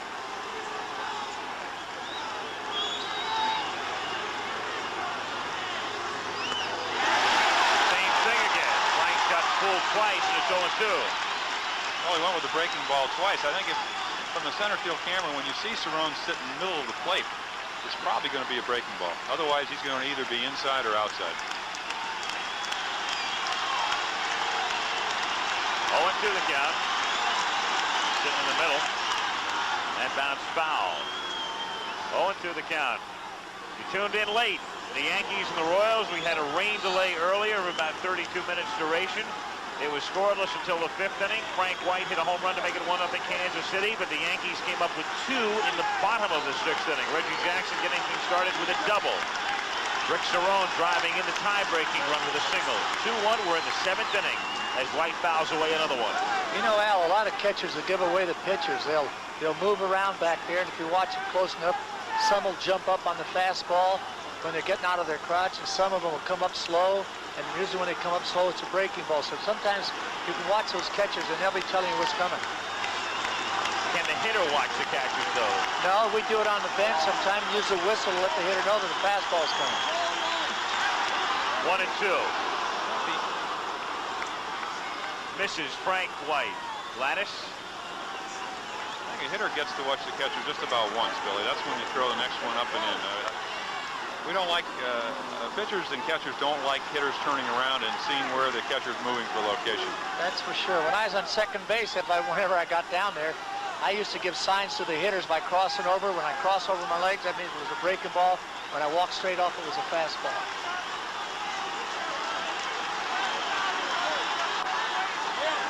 Fouled away. Mickey Mantle's eyes used to get as big as an apple because he just loved to know when the pitch was coming. And they try to tell us football's so complicated, and this game is simple, huh? There's so many things going on out there. It's just a shame the public isn't knowledgeable about it. That's why we're here. Well, we're trying. Well, that's why we're supposed to be. We're trying. Yeah, right. Whatever way you want to look at it.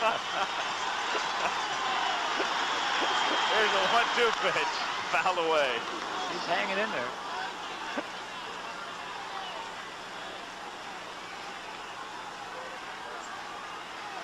One out, nobody on. We're in the 7th inning. Yankees leading 2-1. 1-2 pitch is outside in the count, 2-2. I think this will be Tommy John's last inning. There's no doubt in my mind, with a bad back, a little struggling with both control of the curveball and the sinker. They're going to go to Gossage. You got to win or lose with him. White keeps fouling it away. Goose still going. Tommy John has thrown 88 pitches to this point. That's not a lot of pitches for him.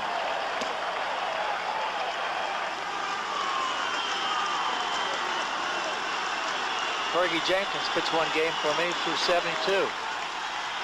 9-inning ball game.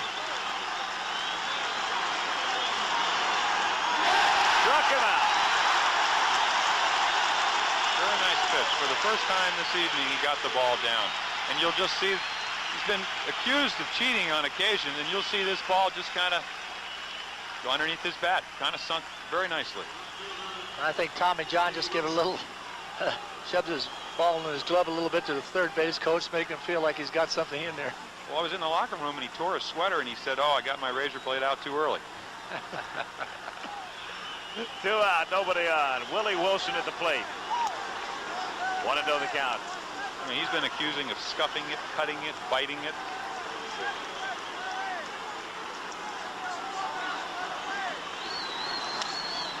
Down the line toward the right field corner and curling and staying fair. Reggie Jackson with Wilson, who can fly, stopping at second. I believe we will see Gossage at this point.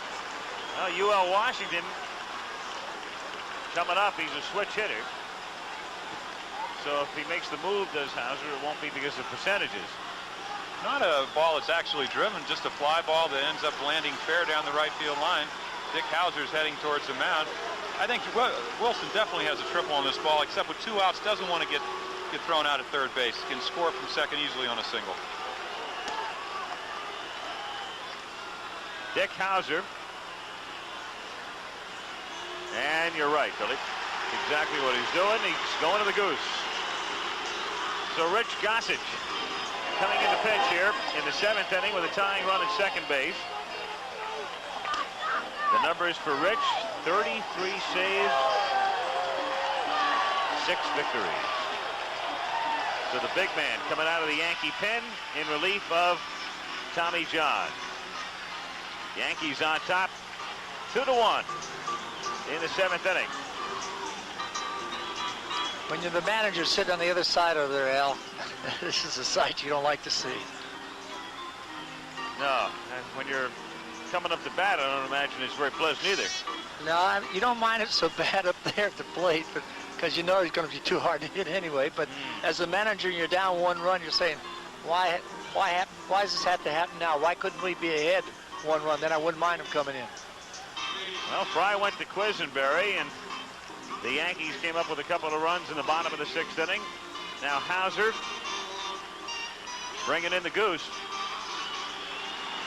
Rich Gossage getting chauffeured in and heading to the mound. Crowd responding with goose, goose. Rich Gossage coming on in relief.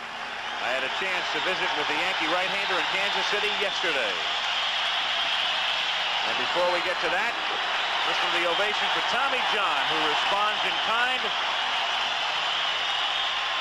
Well, he did a super job. He kept his club in the game until they got a couple of runs to go ahead. The Tommy John, still his game to win. Gossage trying to pick up the save, something he did 33 times during the regular season. Here's that visit we had yesterday. Better this year than in prior years? No, not really. I think that Dick Hauser handled me very well. He just brought me into situations he never brought me into very few. He brought me into very few tie ball games. He always wanted me to come into ball games that we were up in the 8th or 9th innings. He always kept me, below 3 innings if possible, and never over 3. I think I went 5 innings here in Kansas City one night, and that was the longest stint that I've had all season. That's an interesting point, because in the playoffs there's a tendency to go to your bullpen sooner than you might in the regular season. How long do you feel you could pitch in any given game and still be effective? Well, I find it very difficult for myself to come back after 3 innings of work. If I can stay under 3 innings, 1, 2 innings, I feel that I can come back, maybe 4 or 5 times in a row. And anytime that I go over 3, I find it very difficult for myself to come back. Rich Gossage making his first appearance in this series. He'll face UL Washington. Gossage, 103 strikeouts in 99 innings during the regular season. And the defense has kind of changed. They play him to hit the ball to left field. They come in there a little bit shallower than they were probably before.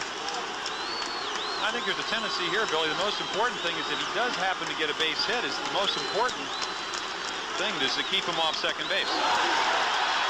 I think, Jim, what they're going to do is shift the infield over, looks like they have, and the outfield. And I believe he's going to be swinging a little late, and you've got to count on that.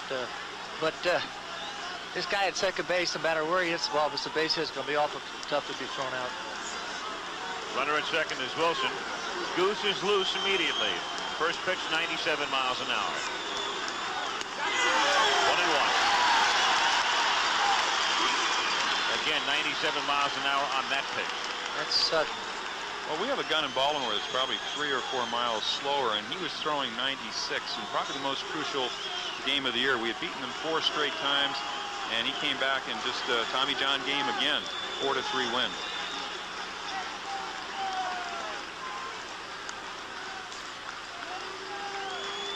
And I think the hitters are going to probably have a little bit more difficult time reacting. They see a guy like Tommy John somewhere in the mid-80s, and this guy's throwing close to 100 miles per hour. 2-1 the count. Wilson, who can fly at second. But he doesn't fool you. You kind of know what's coming. Of course, he does have an excellent slider. I don't know if the slider's that good or it's just that his fastball is so good that the slider seems better than it really is. He has a good slider. But in this situation, you wouldn't want to go with his second best pitch. And right now, I don't think he's trying to pitch any certain way. He's just going to bring the ball and just get over the plate like you mentioned the other day. Well, he's 3-1 on UL Washington, and I don't think he wants to really pitch around this guy to get to the next hitter, George Brett. Wilson at second. 2-1 Yankees, 7th inning. 3-2. This is Gossage.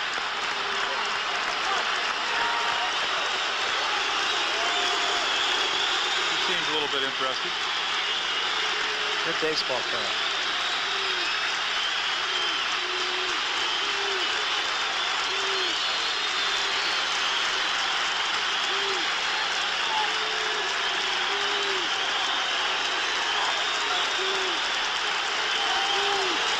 Pitch. Shopper toward the middle. Randolph will have to hurry. The throw doesn't get him. Runners at first and third.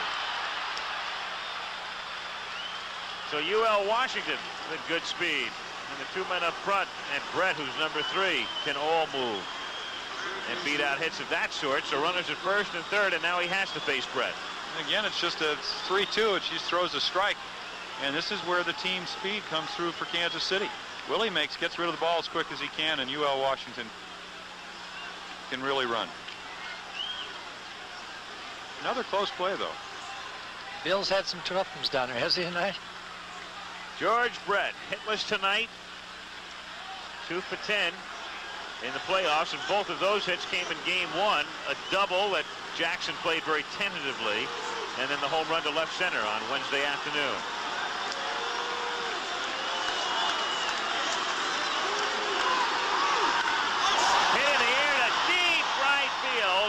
All the way back, and that one is gone. And the Royals have taken the lead 4-2. So the Goose coming in a spot tailor-made for him, and all of a sudden Kansas City is back up on top 4-2. And several of the Royals out of the dugout to greet him. Gossage looking on in disbelief, as are most of the more than 54,000 fans here tonight. So George Brett has stilled the crowd, and Hal McRae takes outside ball 1.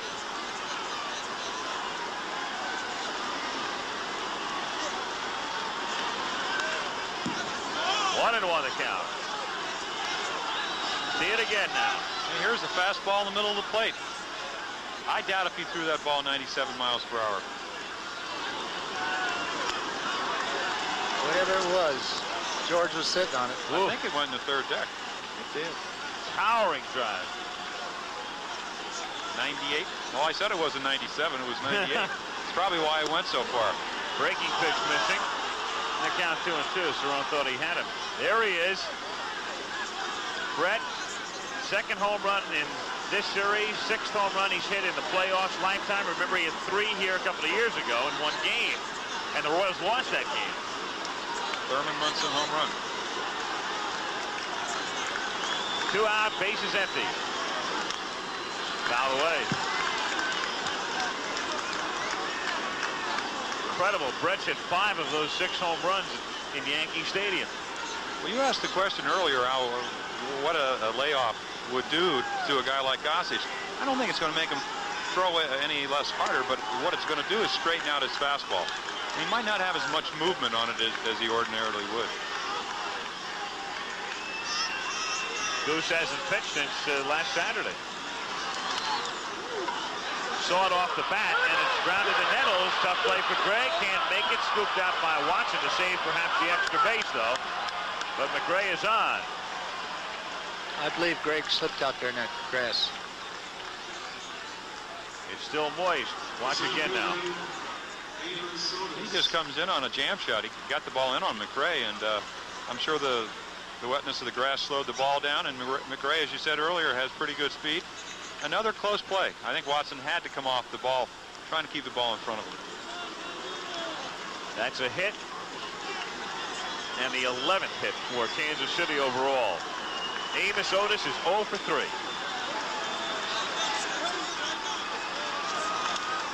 Foul away.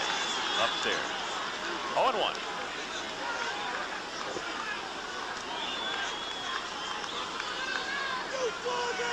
What more can be said about that man?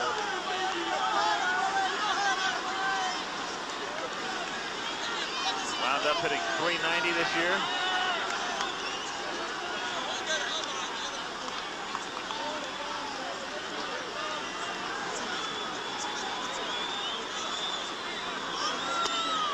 Late swing, 0-2. There again, Al, is that momentum we was talking about holding that next half inning. Yankees score 2, and Royals come back with 3. And 3 off the ace.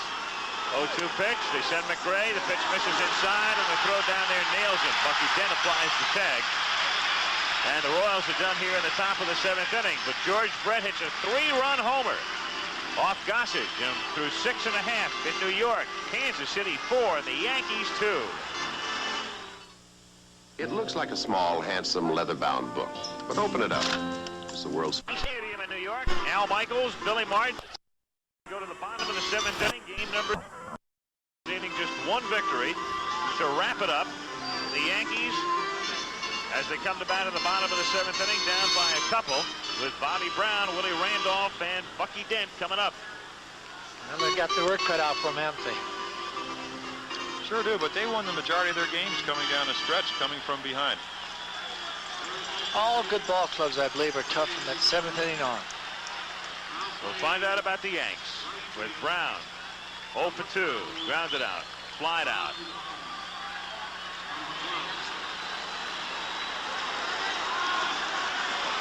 So now Dan Quisenberry, the ace of the bullpen, tries to protect the 2-run cushion.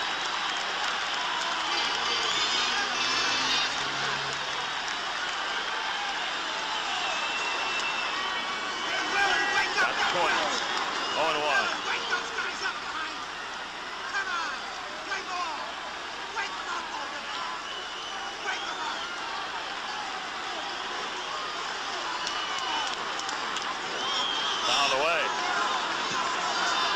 That's one thing Bobby should do a lot more of. With his speed, both right and left-handed, he should bunt the ball a lot more. He doesn't. He goes up there, swings away, And I think he can raise his average 20, 30 points. Well, that'd make him a 280, 290 hitter. But I think that's just one of the things you find with kids that come up to the major leagues. You know, he's only been up here maybe 2 years, kind of. Popped up in foul ground and playable for Brett. He has room, makes the catch, and Brown is done. 1 out in the 7th inning, and Willie Randolph will be the hitter. The second baseman, Willie Randolph. Randolph has grounded out, singled, drawn a walk.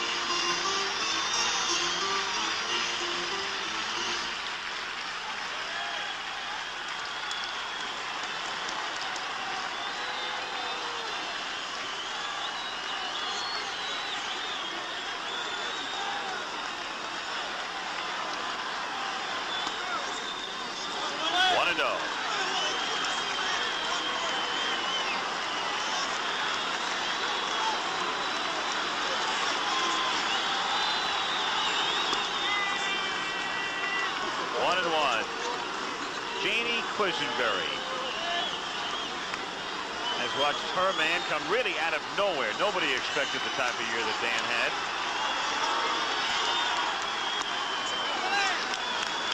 Two and one the count.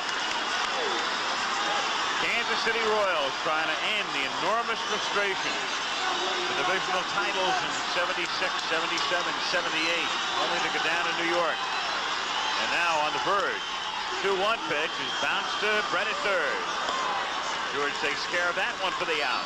Randolph gone, 2 down, and Bucky Dent will be the batter. The shortstop, Bucky Dent. World Series will begin next Tuesday, and it will begin in the National League city, either Philadelphia or Houston. And go to the American for games 3, 4, and 5.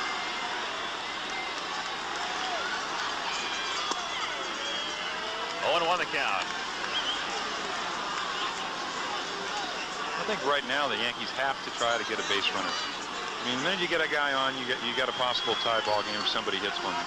That's why I was talking about Bobby Brown. If he would practice on his bunting, just try to get on the base for those other guys that could pop the ball at the ballpark, then he'd really be helping the ball club. Frank White will handle this one easily. And Quisenberry sets them down in order in the 7th inning. So, when the 8th inning commences, Amos Otis will lead off through 7-4-2 Royals. Back after this word from our local station. Sunday, they're the wildest truckers on the road.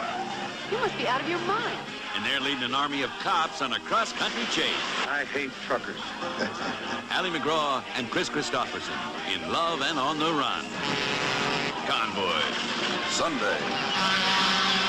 What'd you think you'd do if you found us? Cloris Leachman. Shoot us, probably. An Oscar-winning affair in The Last Picture Show. After the parades, after the promises, someone's got to work to keep the states and cities running. AFS, CME, ask me. We're the American Federation of State, County, and Municipal Employees. AFSCME, the union that works for you. AFS, CME, the union that works for you. The Giant announces a revolutionary way to fly your overnight package. On the ground, it's Purelator Carrier's Northeast Connection. Same overnight delivery you'd get with a plane for about half the cost. Reliable overnight van service from New York to Boston, Philadelphia, and Washington, D.C. And hundreds of points in between. You don't pay for a plane when a van will do. The Northeast Connection from Purelator Carrier, the giant of the overnight package delivery business. Lee Mazzilli tomorrow night, 7:30.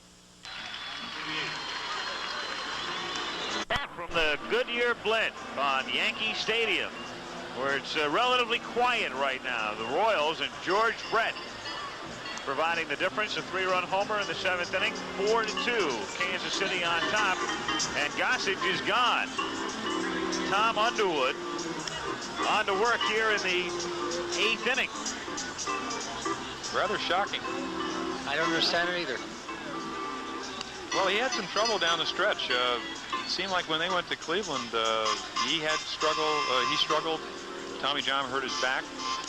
I don't know if it's the mound there. I know that we were there for the last weekend of the season. Chippy Martinez hurt his shoulder there. They have a mound that doesn't really slope maybe as much as some of the other ones in the leagues. I would think it'd have to be a physical problem. You know, Jim, I think you find that a lot of ballparks that have professional football teams there. When they take those mounds off and they put them back up, I don't think they just put them up the same way that when they take them off. They tell you they do, but I don't ever see people going out there and measuring that mound after a football game to see if it's the same height that it should be. We've gotten used to seeing some joyous scenes in that particular dugout over the past few years, but it's very solemn right now as Kansas City leads at 4-2. Go to the 8th inning. Amos Otis, Willie Aikens, and Darrell Porter coming up for KC. Well, what did Yogi Berra say? It's not over till it's over. And that really applies here. I mean, they have the capabilities to come back. Sure. And here, Tommy Underwood's job is just to try to keep them from scoring.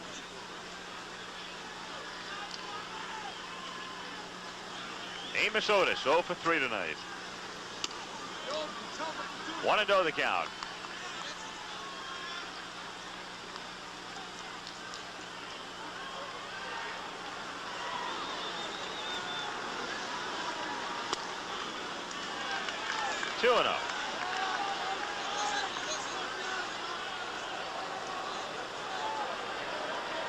Well, Amos may be going for the long ball in this 2-0, Jim, you think? I don't think so. He really just didn't swing for home runs this year after he hurt the tendon in his hand. Line into center field for a base hit. Goes right back through the middle. Ball skipping away from Brown. Otis takes a wide turn but holds. And the leadoff man is on. This telecast presented by authority of Major League Baseball, intended solely for the private non-commercial use of our audience. Any publication, reproduction, retransmission, or other use of the pictures, descriptions, and accounts of this game without the express written consent of Major League Baseball is prohibited. I thought you said I was going to read that. Ah, I forgot. All right. I tell you what. We come back tomorrow. Let Jim do it tomorrow, because I had my chance today. You're going to open the show with it tomorrow night. No, we'll let Jim do it. I had my chance today, and you wouldn't let me. I tell you what, we send you down for the Victoria celebration, no matter who wins here. Yep, thank you. Aikens looks at the strike, and the count 0-1. Might you find here, Billy, try to get another run? I think it'd be a lot more comfortable for Mr. Quisenberry if he had a 3-run lead. You have lefty versus lefty. Well, Jim, you'd think so if he can bunt. Maybe he's one of those kind of guys that can't bunt. But I'd sure if he could bunt or he's half decent in it, you certainly would try it. Report we get from the Yankee clubhouse, nothing physically wrong with Gossage. Hauser just opting for Underwood as Aikens hits a fly ball to left field. And Lou Piniella puts it away. 1 out of the 8th. This afternoon, that game went 11 innings. Houston winning it by a score of 1-0, but losing Cesar Cedeno in the process with a dislocated ankle. But the Astros are 1 game away from winning it in the National League. Game 4 there coming up tomorrow at 4 o'clock Eastern. And if we're back here, 8 o'clock Eastern tomorrow. But right now, the Yankees down 4-2 in the 8th inning.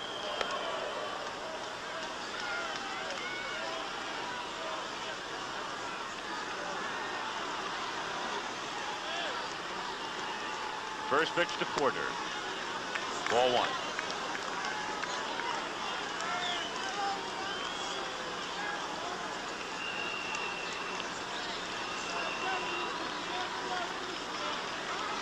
They've got him picked off. Watson to Dent. Nail him.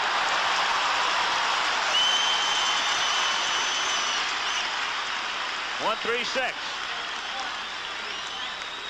Seen 3 pickoffs in this series that way. It's technically a caught stealing. Well, Kansas City has just outstanding speed, so if they do get caught off base, they really feel they can beat the ball to second. They haven't been able to do it primarily because Bobby Watson's made some excellent throws.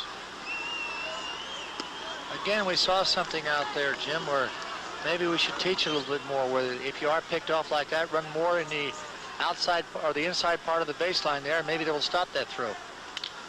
Porter hits it in the air to center field. Bobby Brown drifting back. And Kansas City is done here in the top of the 8th inning.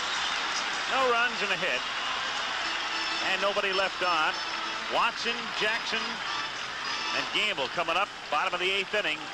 4-2 Royals. Bottom of the 8th inning at Yankee Stadium. 3, 4, and 5 hitters for New York. Watson, Jackson, and Gamble against Quisenberry. 4 runs, 12 hits, and an error for the Royals. 2 runs, 7 hits, and no errors for the Yanks.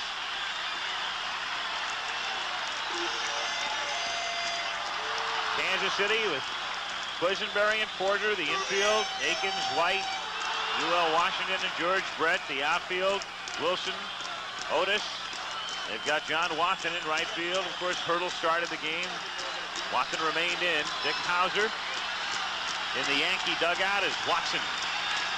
Sands in, 2 for 3. The only time he went out tonight, it took a fine play by White to nail him. 0-1.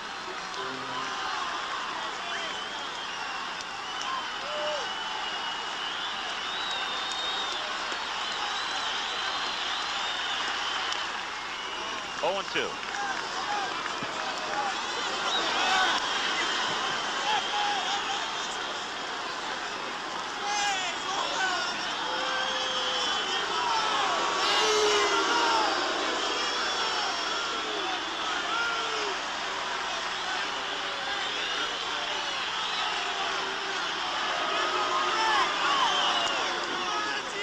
One ball, 2 strikes on Watson. Jim, you're going to have to go down there. They're going to throw a fan out of here with an Oriole hat on.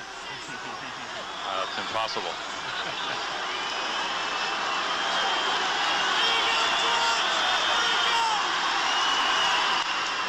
Hit into left center field for a base hit and maybe more. Otis can't track it down all the way to the wall at 430 feet away.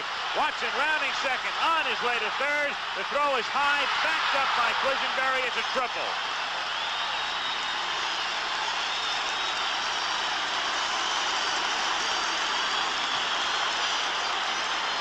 Bob Watson with a single, a double, and now a triple. And here you'll just see a ball. He kind of gets up.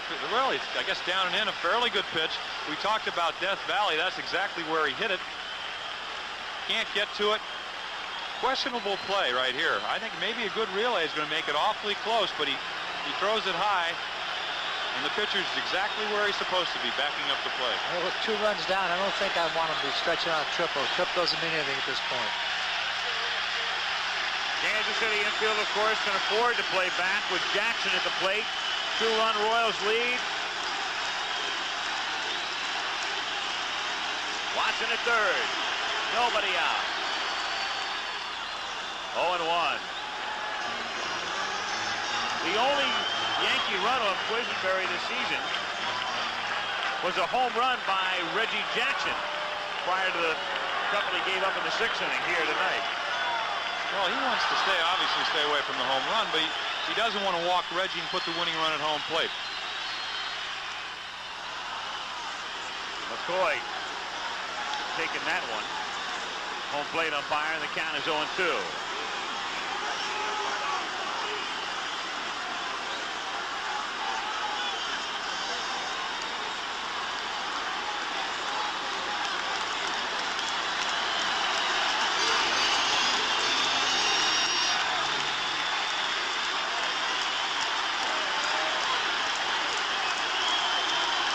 Two pitch to Jackson. 1-2 the count. Well, he's going to be facing some tough customers. He's got Oscar Gamble on deck, and then you'll see Cerrone, and then you have Lou Piniella. You'll probably see Jim Spencer, another home run hitter, followed by Greg Nettles. He's got his work cut out for him, but 33 saves. Definitely has the talent to do the job. 2 balls, 2 strikes on Reggie.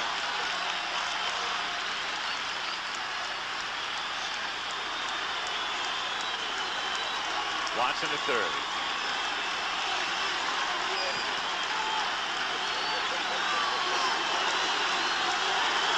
Something seems to be bothering Brett over there. I don't know what it is. Yankee bullpen. Looking on. As Reggie awaits the 2-2 pitch and checks in time. Just outside. 3-2 the count. Here, a pretty good pitch. Looks like it's a little bit off the plate. Reggie starts, and being as strong as he is, can hold up with a bat. That pitch was outside. This crowd now just rising as one. 3-2 on Reggie. Everybody standing. Except the Kansas City Wives. 3-2 to Jackson. Ball 4.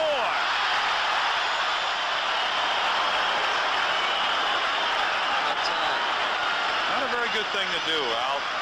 You walk Reggie, you set up a situation where they have to hold him on. You got Oscar Gamble, a pull hitter. If he hits the ball to right field, it's probably going to be a first and third situation. Here comes Jimmy Fry. So Fry again walking deliberately to the mound as Oscar Gamble comes up for the second time.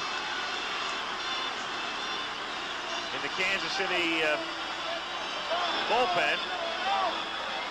He's probably going to go out there and just talk to him, calm him down. And sometimes you go out there just to talk to him how he's going to pitch that certain hitter coming up. Martin and Brett in the bullpen. They just began to warm up. As we mentioned before, can't emphasize it enough, but he's got his ace guy in there right now. I don't know. I don't think he's going to switch now. He didn't switch before. I would think that he would wait at least till the game is tied. You still have a guy that last inning he threw 3 harmless ground balls. He does have a sinker ball. If you bring in a left-hander, they'll probably pinch hit, but if you bring in a right-hander that's a high fastball pitcher, Oscar, even though most people think he's a low fastball hitter, can really drive the pitch up, especially out over the plate. Royals leading 4-2, bottom of the 8th inning, nobody out.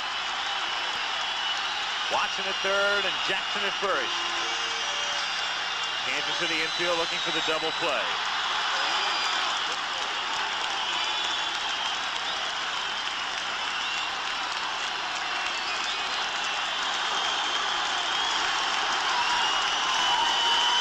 Oscar can get awful sudden up there. He can take you downtown real quick.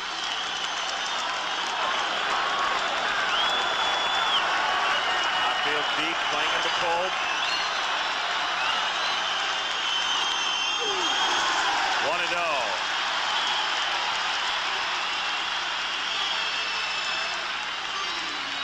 We talked yesterday about what a good hitter Oscar Gamble was. You would probably classify him as a free swinger, but he has a pretty good idea of the strike zone. Way inside. 2 balls and no strikes to count. The raucous crowd at Yankee Stadium. And remember, Quisenberry had a great year, but still pretty young, relatively inexperienced. Well, this is first playoff game, not games, but first playoff series. His control out there right now. He just can't seem to get it. Well, it probably is because he's trying to keep the ball down. Well, when he walked Reggie, he put the winning run at home plate, and that's exactly what you don't want to do. If you threw a home run to Reggie, the worst thing that could happen was the game would be tied. And that's the thing that Earl Weaver over the years, you don't want to do it, but at least you don't lose. And he walks them on 4. They're loaded up.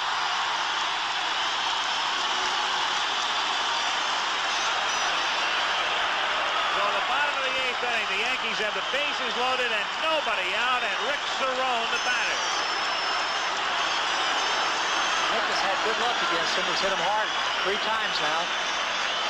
Twice tonight and once the other day, so he's got his work cut out for him.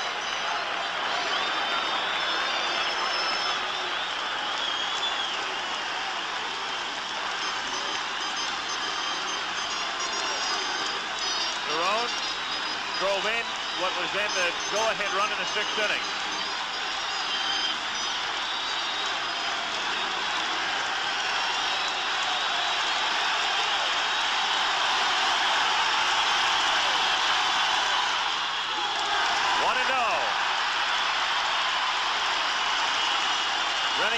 in the bullpen. He and Brett down there throwing, but really hanging around, except for Quisenberry. They were up earlier, so they're probably loose. I think they're pretty interested in what's going to happen up at home plate. That's a strike on a delayed call by McCoy, and the count 1-1. Sometimes, Al, I used to get him up just to make the other manager make a switch, make him think that I might make a switch. Or stop him from making a switch, let me put it that way. Get guys out in the pen, maybe send somebody out in the on-deck circle, make the other guy think.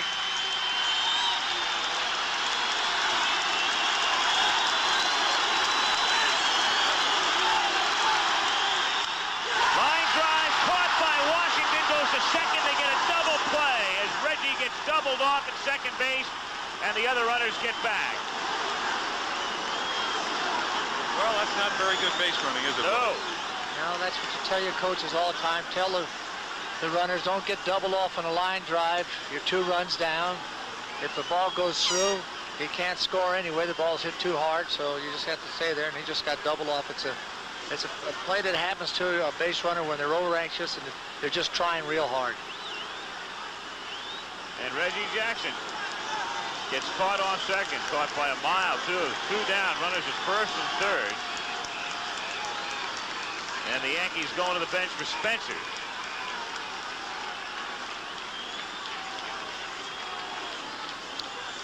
Pinella scheduled up. The left-hand batting Jim Spencer with good power. Coming up here. Ladies and gentlemen, 2 on and 2 out. Bottom of the 8th inning. The Royals on top 4-2.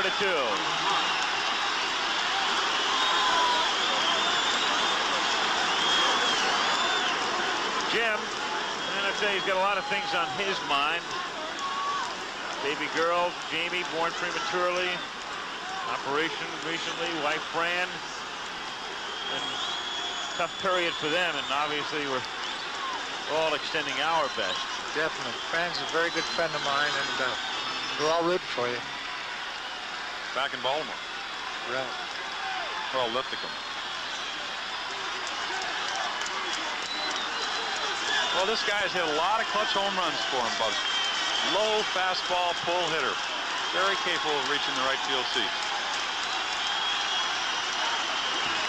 Runners at first and third, 2 down, bottom of the 8th inning, 4-2 Kansas City.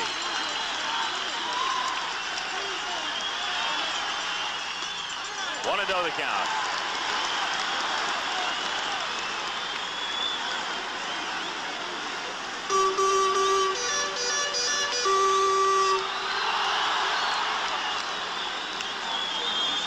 Hauser.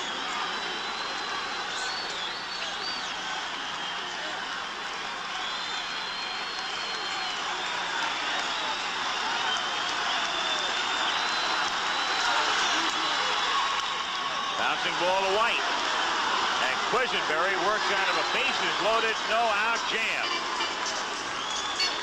So the Yankees, here in the bottom of the 8th, come up empty.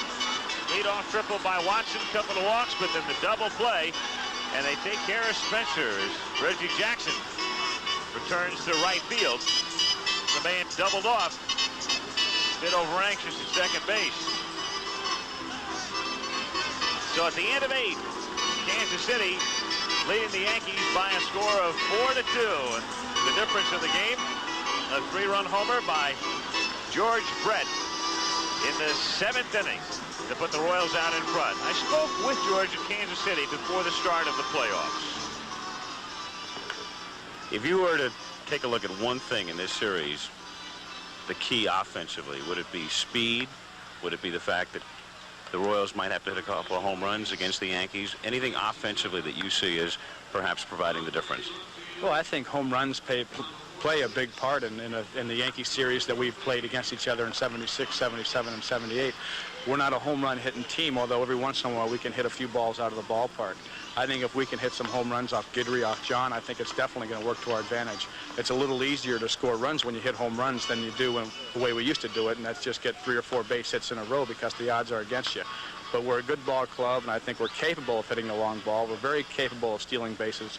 We got six or seven guys that can hit and run. I just look for an exciting series, and if we can put a good offense together, we got a chance to beat them. George Brett with some very salient comments the way things turned out. Joe LaFay takes over in left field as we go to the ninth.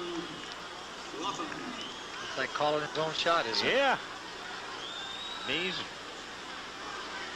John Wathan leading off in the top of the ninth inning. Wathan, White, and Wilson pitch in for a strike in the count 0-1. Dick Hauser, when his team comes up in the bottom of the ninth, Nettles, Brown, and Randolph, the 8, 9, and 1 hitters. Crowd of 56,588 at Yankee Stadium. Down to Watson. 3 unassisted. 1 out of the ninth inning. Frank White, the batter. Frank White.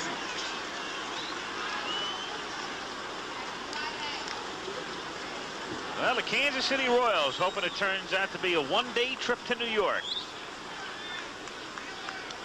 They'll be going crazy in KC. Oh. They won't need a plane to get back there, will they? No, I don't believe so. 1-0 the count. The Royals seeking their first pennant ever. Of course, Kansas City had the A's before they went to Oakland. And after they were in Philadelphia, they never won a pennant in Kansas City. 1 ball, 1 strike the count. George Brett, this is really a marvelous story in terms of the Royals. You talk about expansion clubs in sports, what they have done. Kansas City Royals weren't even in existence until 1969. Started from scratch. Well, I think it's a tribute to Mr. Kaufman. Built a great complex, built a great team.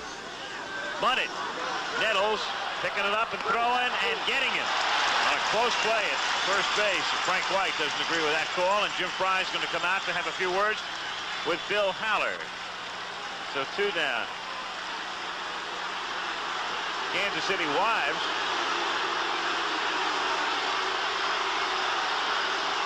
We take a look at the play again. Well, it just looks like a lot of the plays before. Looks like it's high. I'm sure Jimmy Fry's saying, you know, it's not over. I know we have a 2-run lead, but I think he was safe, and that's what he wanted to call. Well, I think it's the right thing for Jim to go out there and argue. His player was arguing. He's got to go out there and stick up for his player. If he doesn't do it, then the player's going to say, look, the manager's not even arguing for me. I mean, the game's not over by any means. No way. Howard's really had some tough plays to call at first base tonight. I thought he'd done a fabulous job down there. He's really had some tough pieces right, Jim. Willie Wilson, 2 for 4. Because of the length of tonight's game, the show Fridays will not be presented this evening. We'll return next week at its regular time. 0-1 the count on Willie Wilson. Tommy Underwood in relief of Tommy John and Goose Gossage.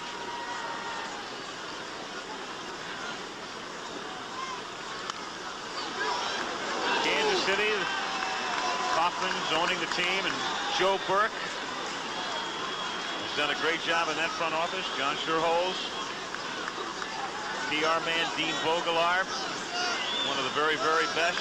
Quite a guy. Quite a guy. Let's not forget the fans. Yep. I think it's one of the few towns we really enjoy going to because they just appreciate, I think, the game of baseball. You can pitch a good game against them, and they appreciate that, and they let you know that. Tremendous fans. Well, they sure come out. Over 2 million in the last couple of years. 1-2 pitch is up and in the count, 2 balls and 2 strikes. 2 out and the base is empty in the 9th inning. Dick Hauser. Not much he can do at this point. Well, this is what they call a purpose pitch. It's not that far inside, far enough. He's either going to probably go away or throw him a breaking ball. He struck him out. So Underwood does the job.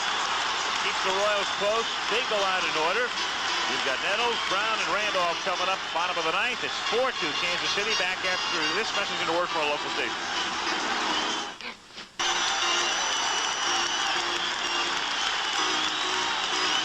Well, the Yankees have Nettles, Brown and Randolph in the bottom of the 9th inning. The Royals trying to sweep it. 4-2. Kansas City on top. Quisenberry, who's been on since the 6th inning, facing Nettles. 0 for 1 tonight. 1-0 the count. I don't know what he's going to do, but he ought to be going right after him. There is Ewing Kaufman and his wife, Ewing and Muriel Kaufman,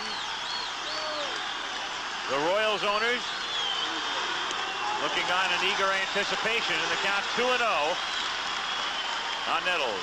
Well, you said many times, Billy, the last couple of days, there's no defense for walks. No, and they don't even have their bullpen up out there, Jim. Look at that.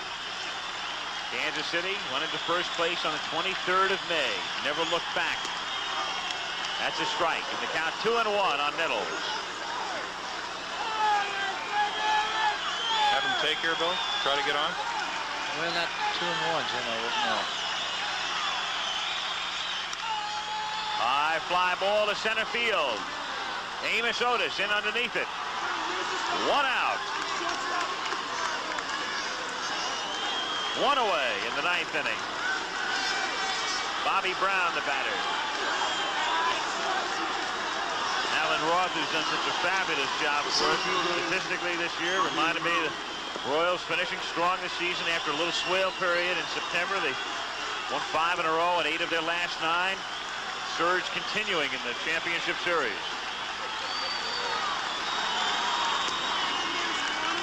0-1 the count on Brown. I think a very underrated baseball team. Had the best record in baseball through July and August. Would have won way over 100 games if they hadn't gone into that swoon.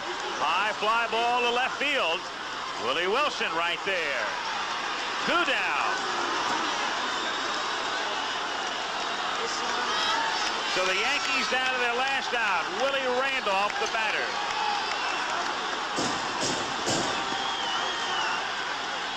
He's going to do everything he can to get on base. I don't think you'll be seeing him swing until he gets 2 strikes. I don't think so either. Of course, you never know. Bucky Dent is on deck. The Yankees, a lethargic attack in this series. That's a strike, 0-1. The Yankees 2 runs on Wednesday. Just 2 last night. Just 2 so far tonight. 0-1 the count on Randolph.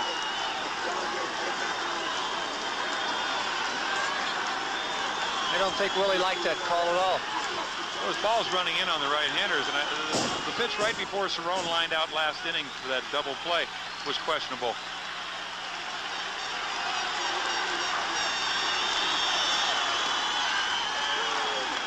1-1. Well, they argue a little bit, and that pitch was almost in the same spot. Bobby Mercer's come out on deck. He'll bat for Dent if Randolph gets on. 2-1. I guess that's why you argued, Jim, out there, huh? You argue that one to get the next one, right?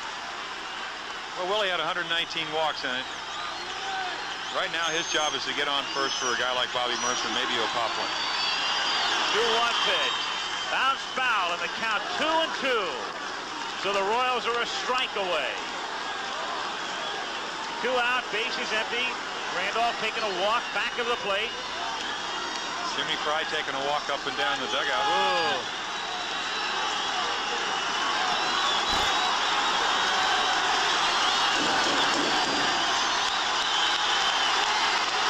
Quisenberry.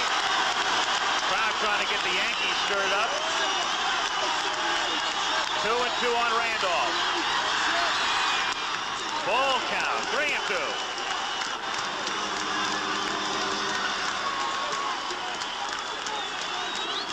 George Brett, his 3-run homer in the 7th inning, the difference. Time call by the left field umpire. C. Palermo. Got the garbage coming out of the stands, left field.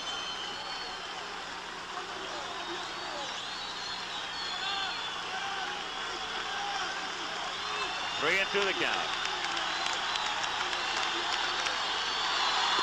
Called strike 3, and Kansas City wins the pennant.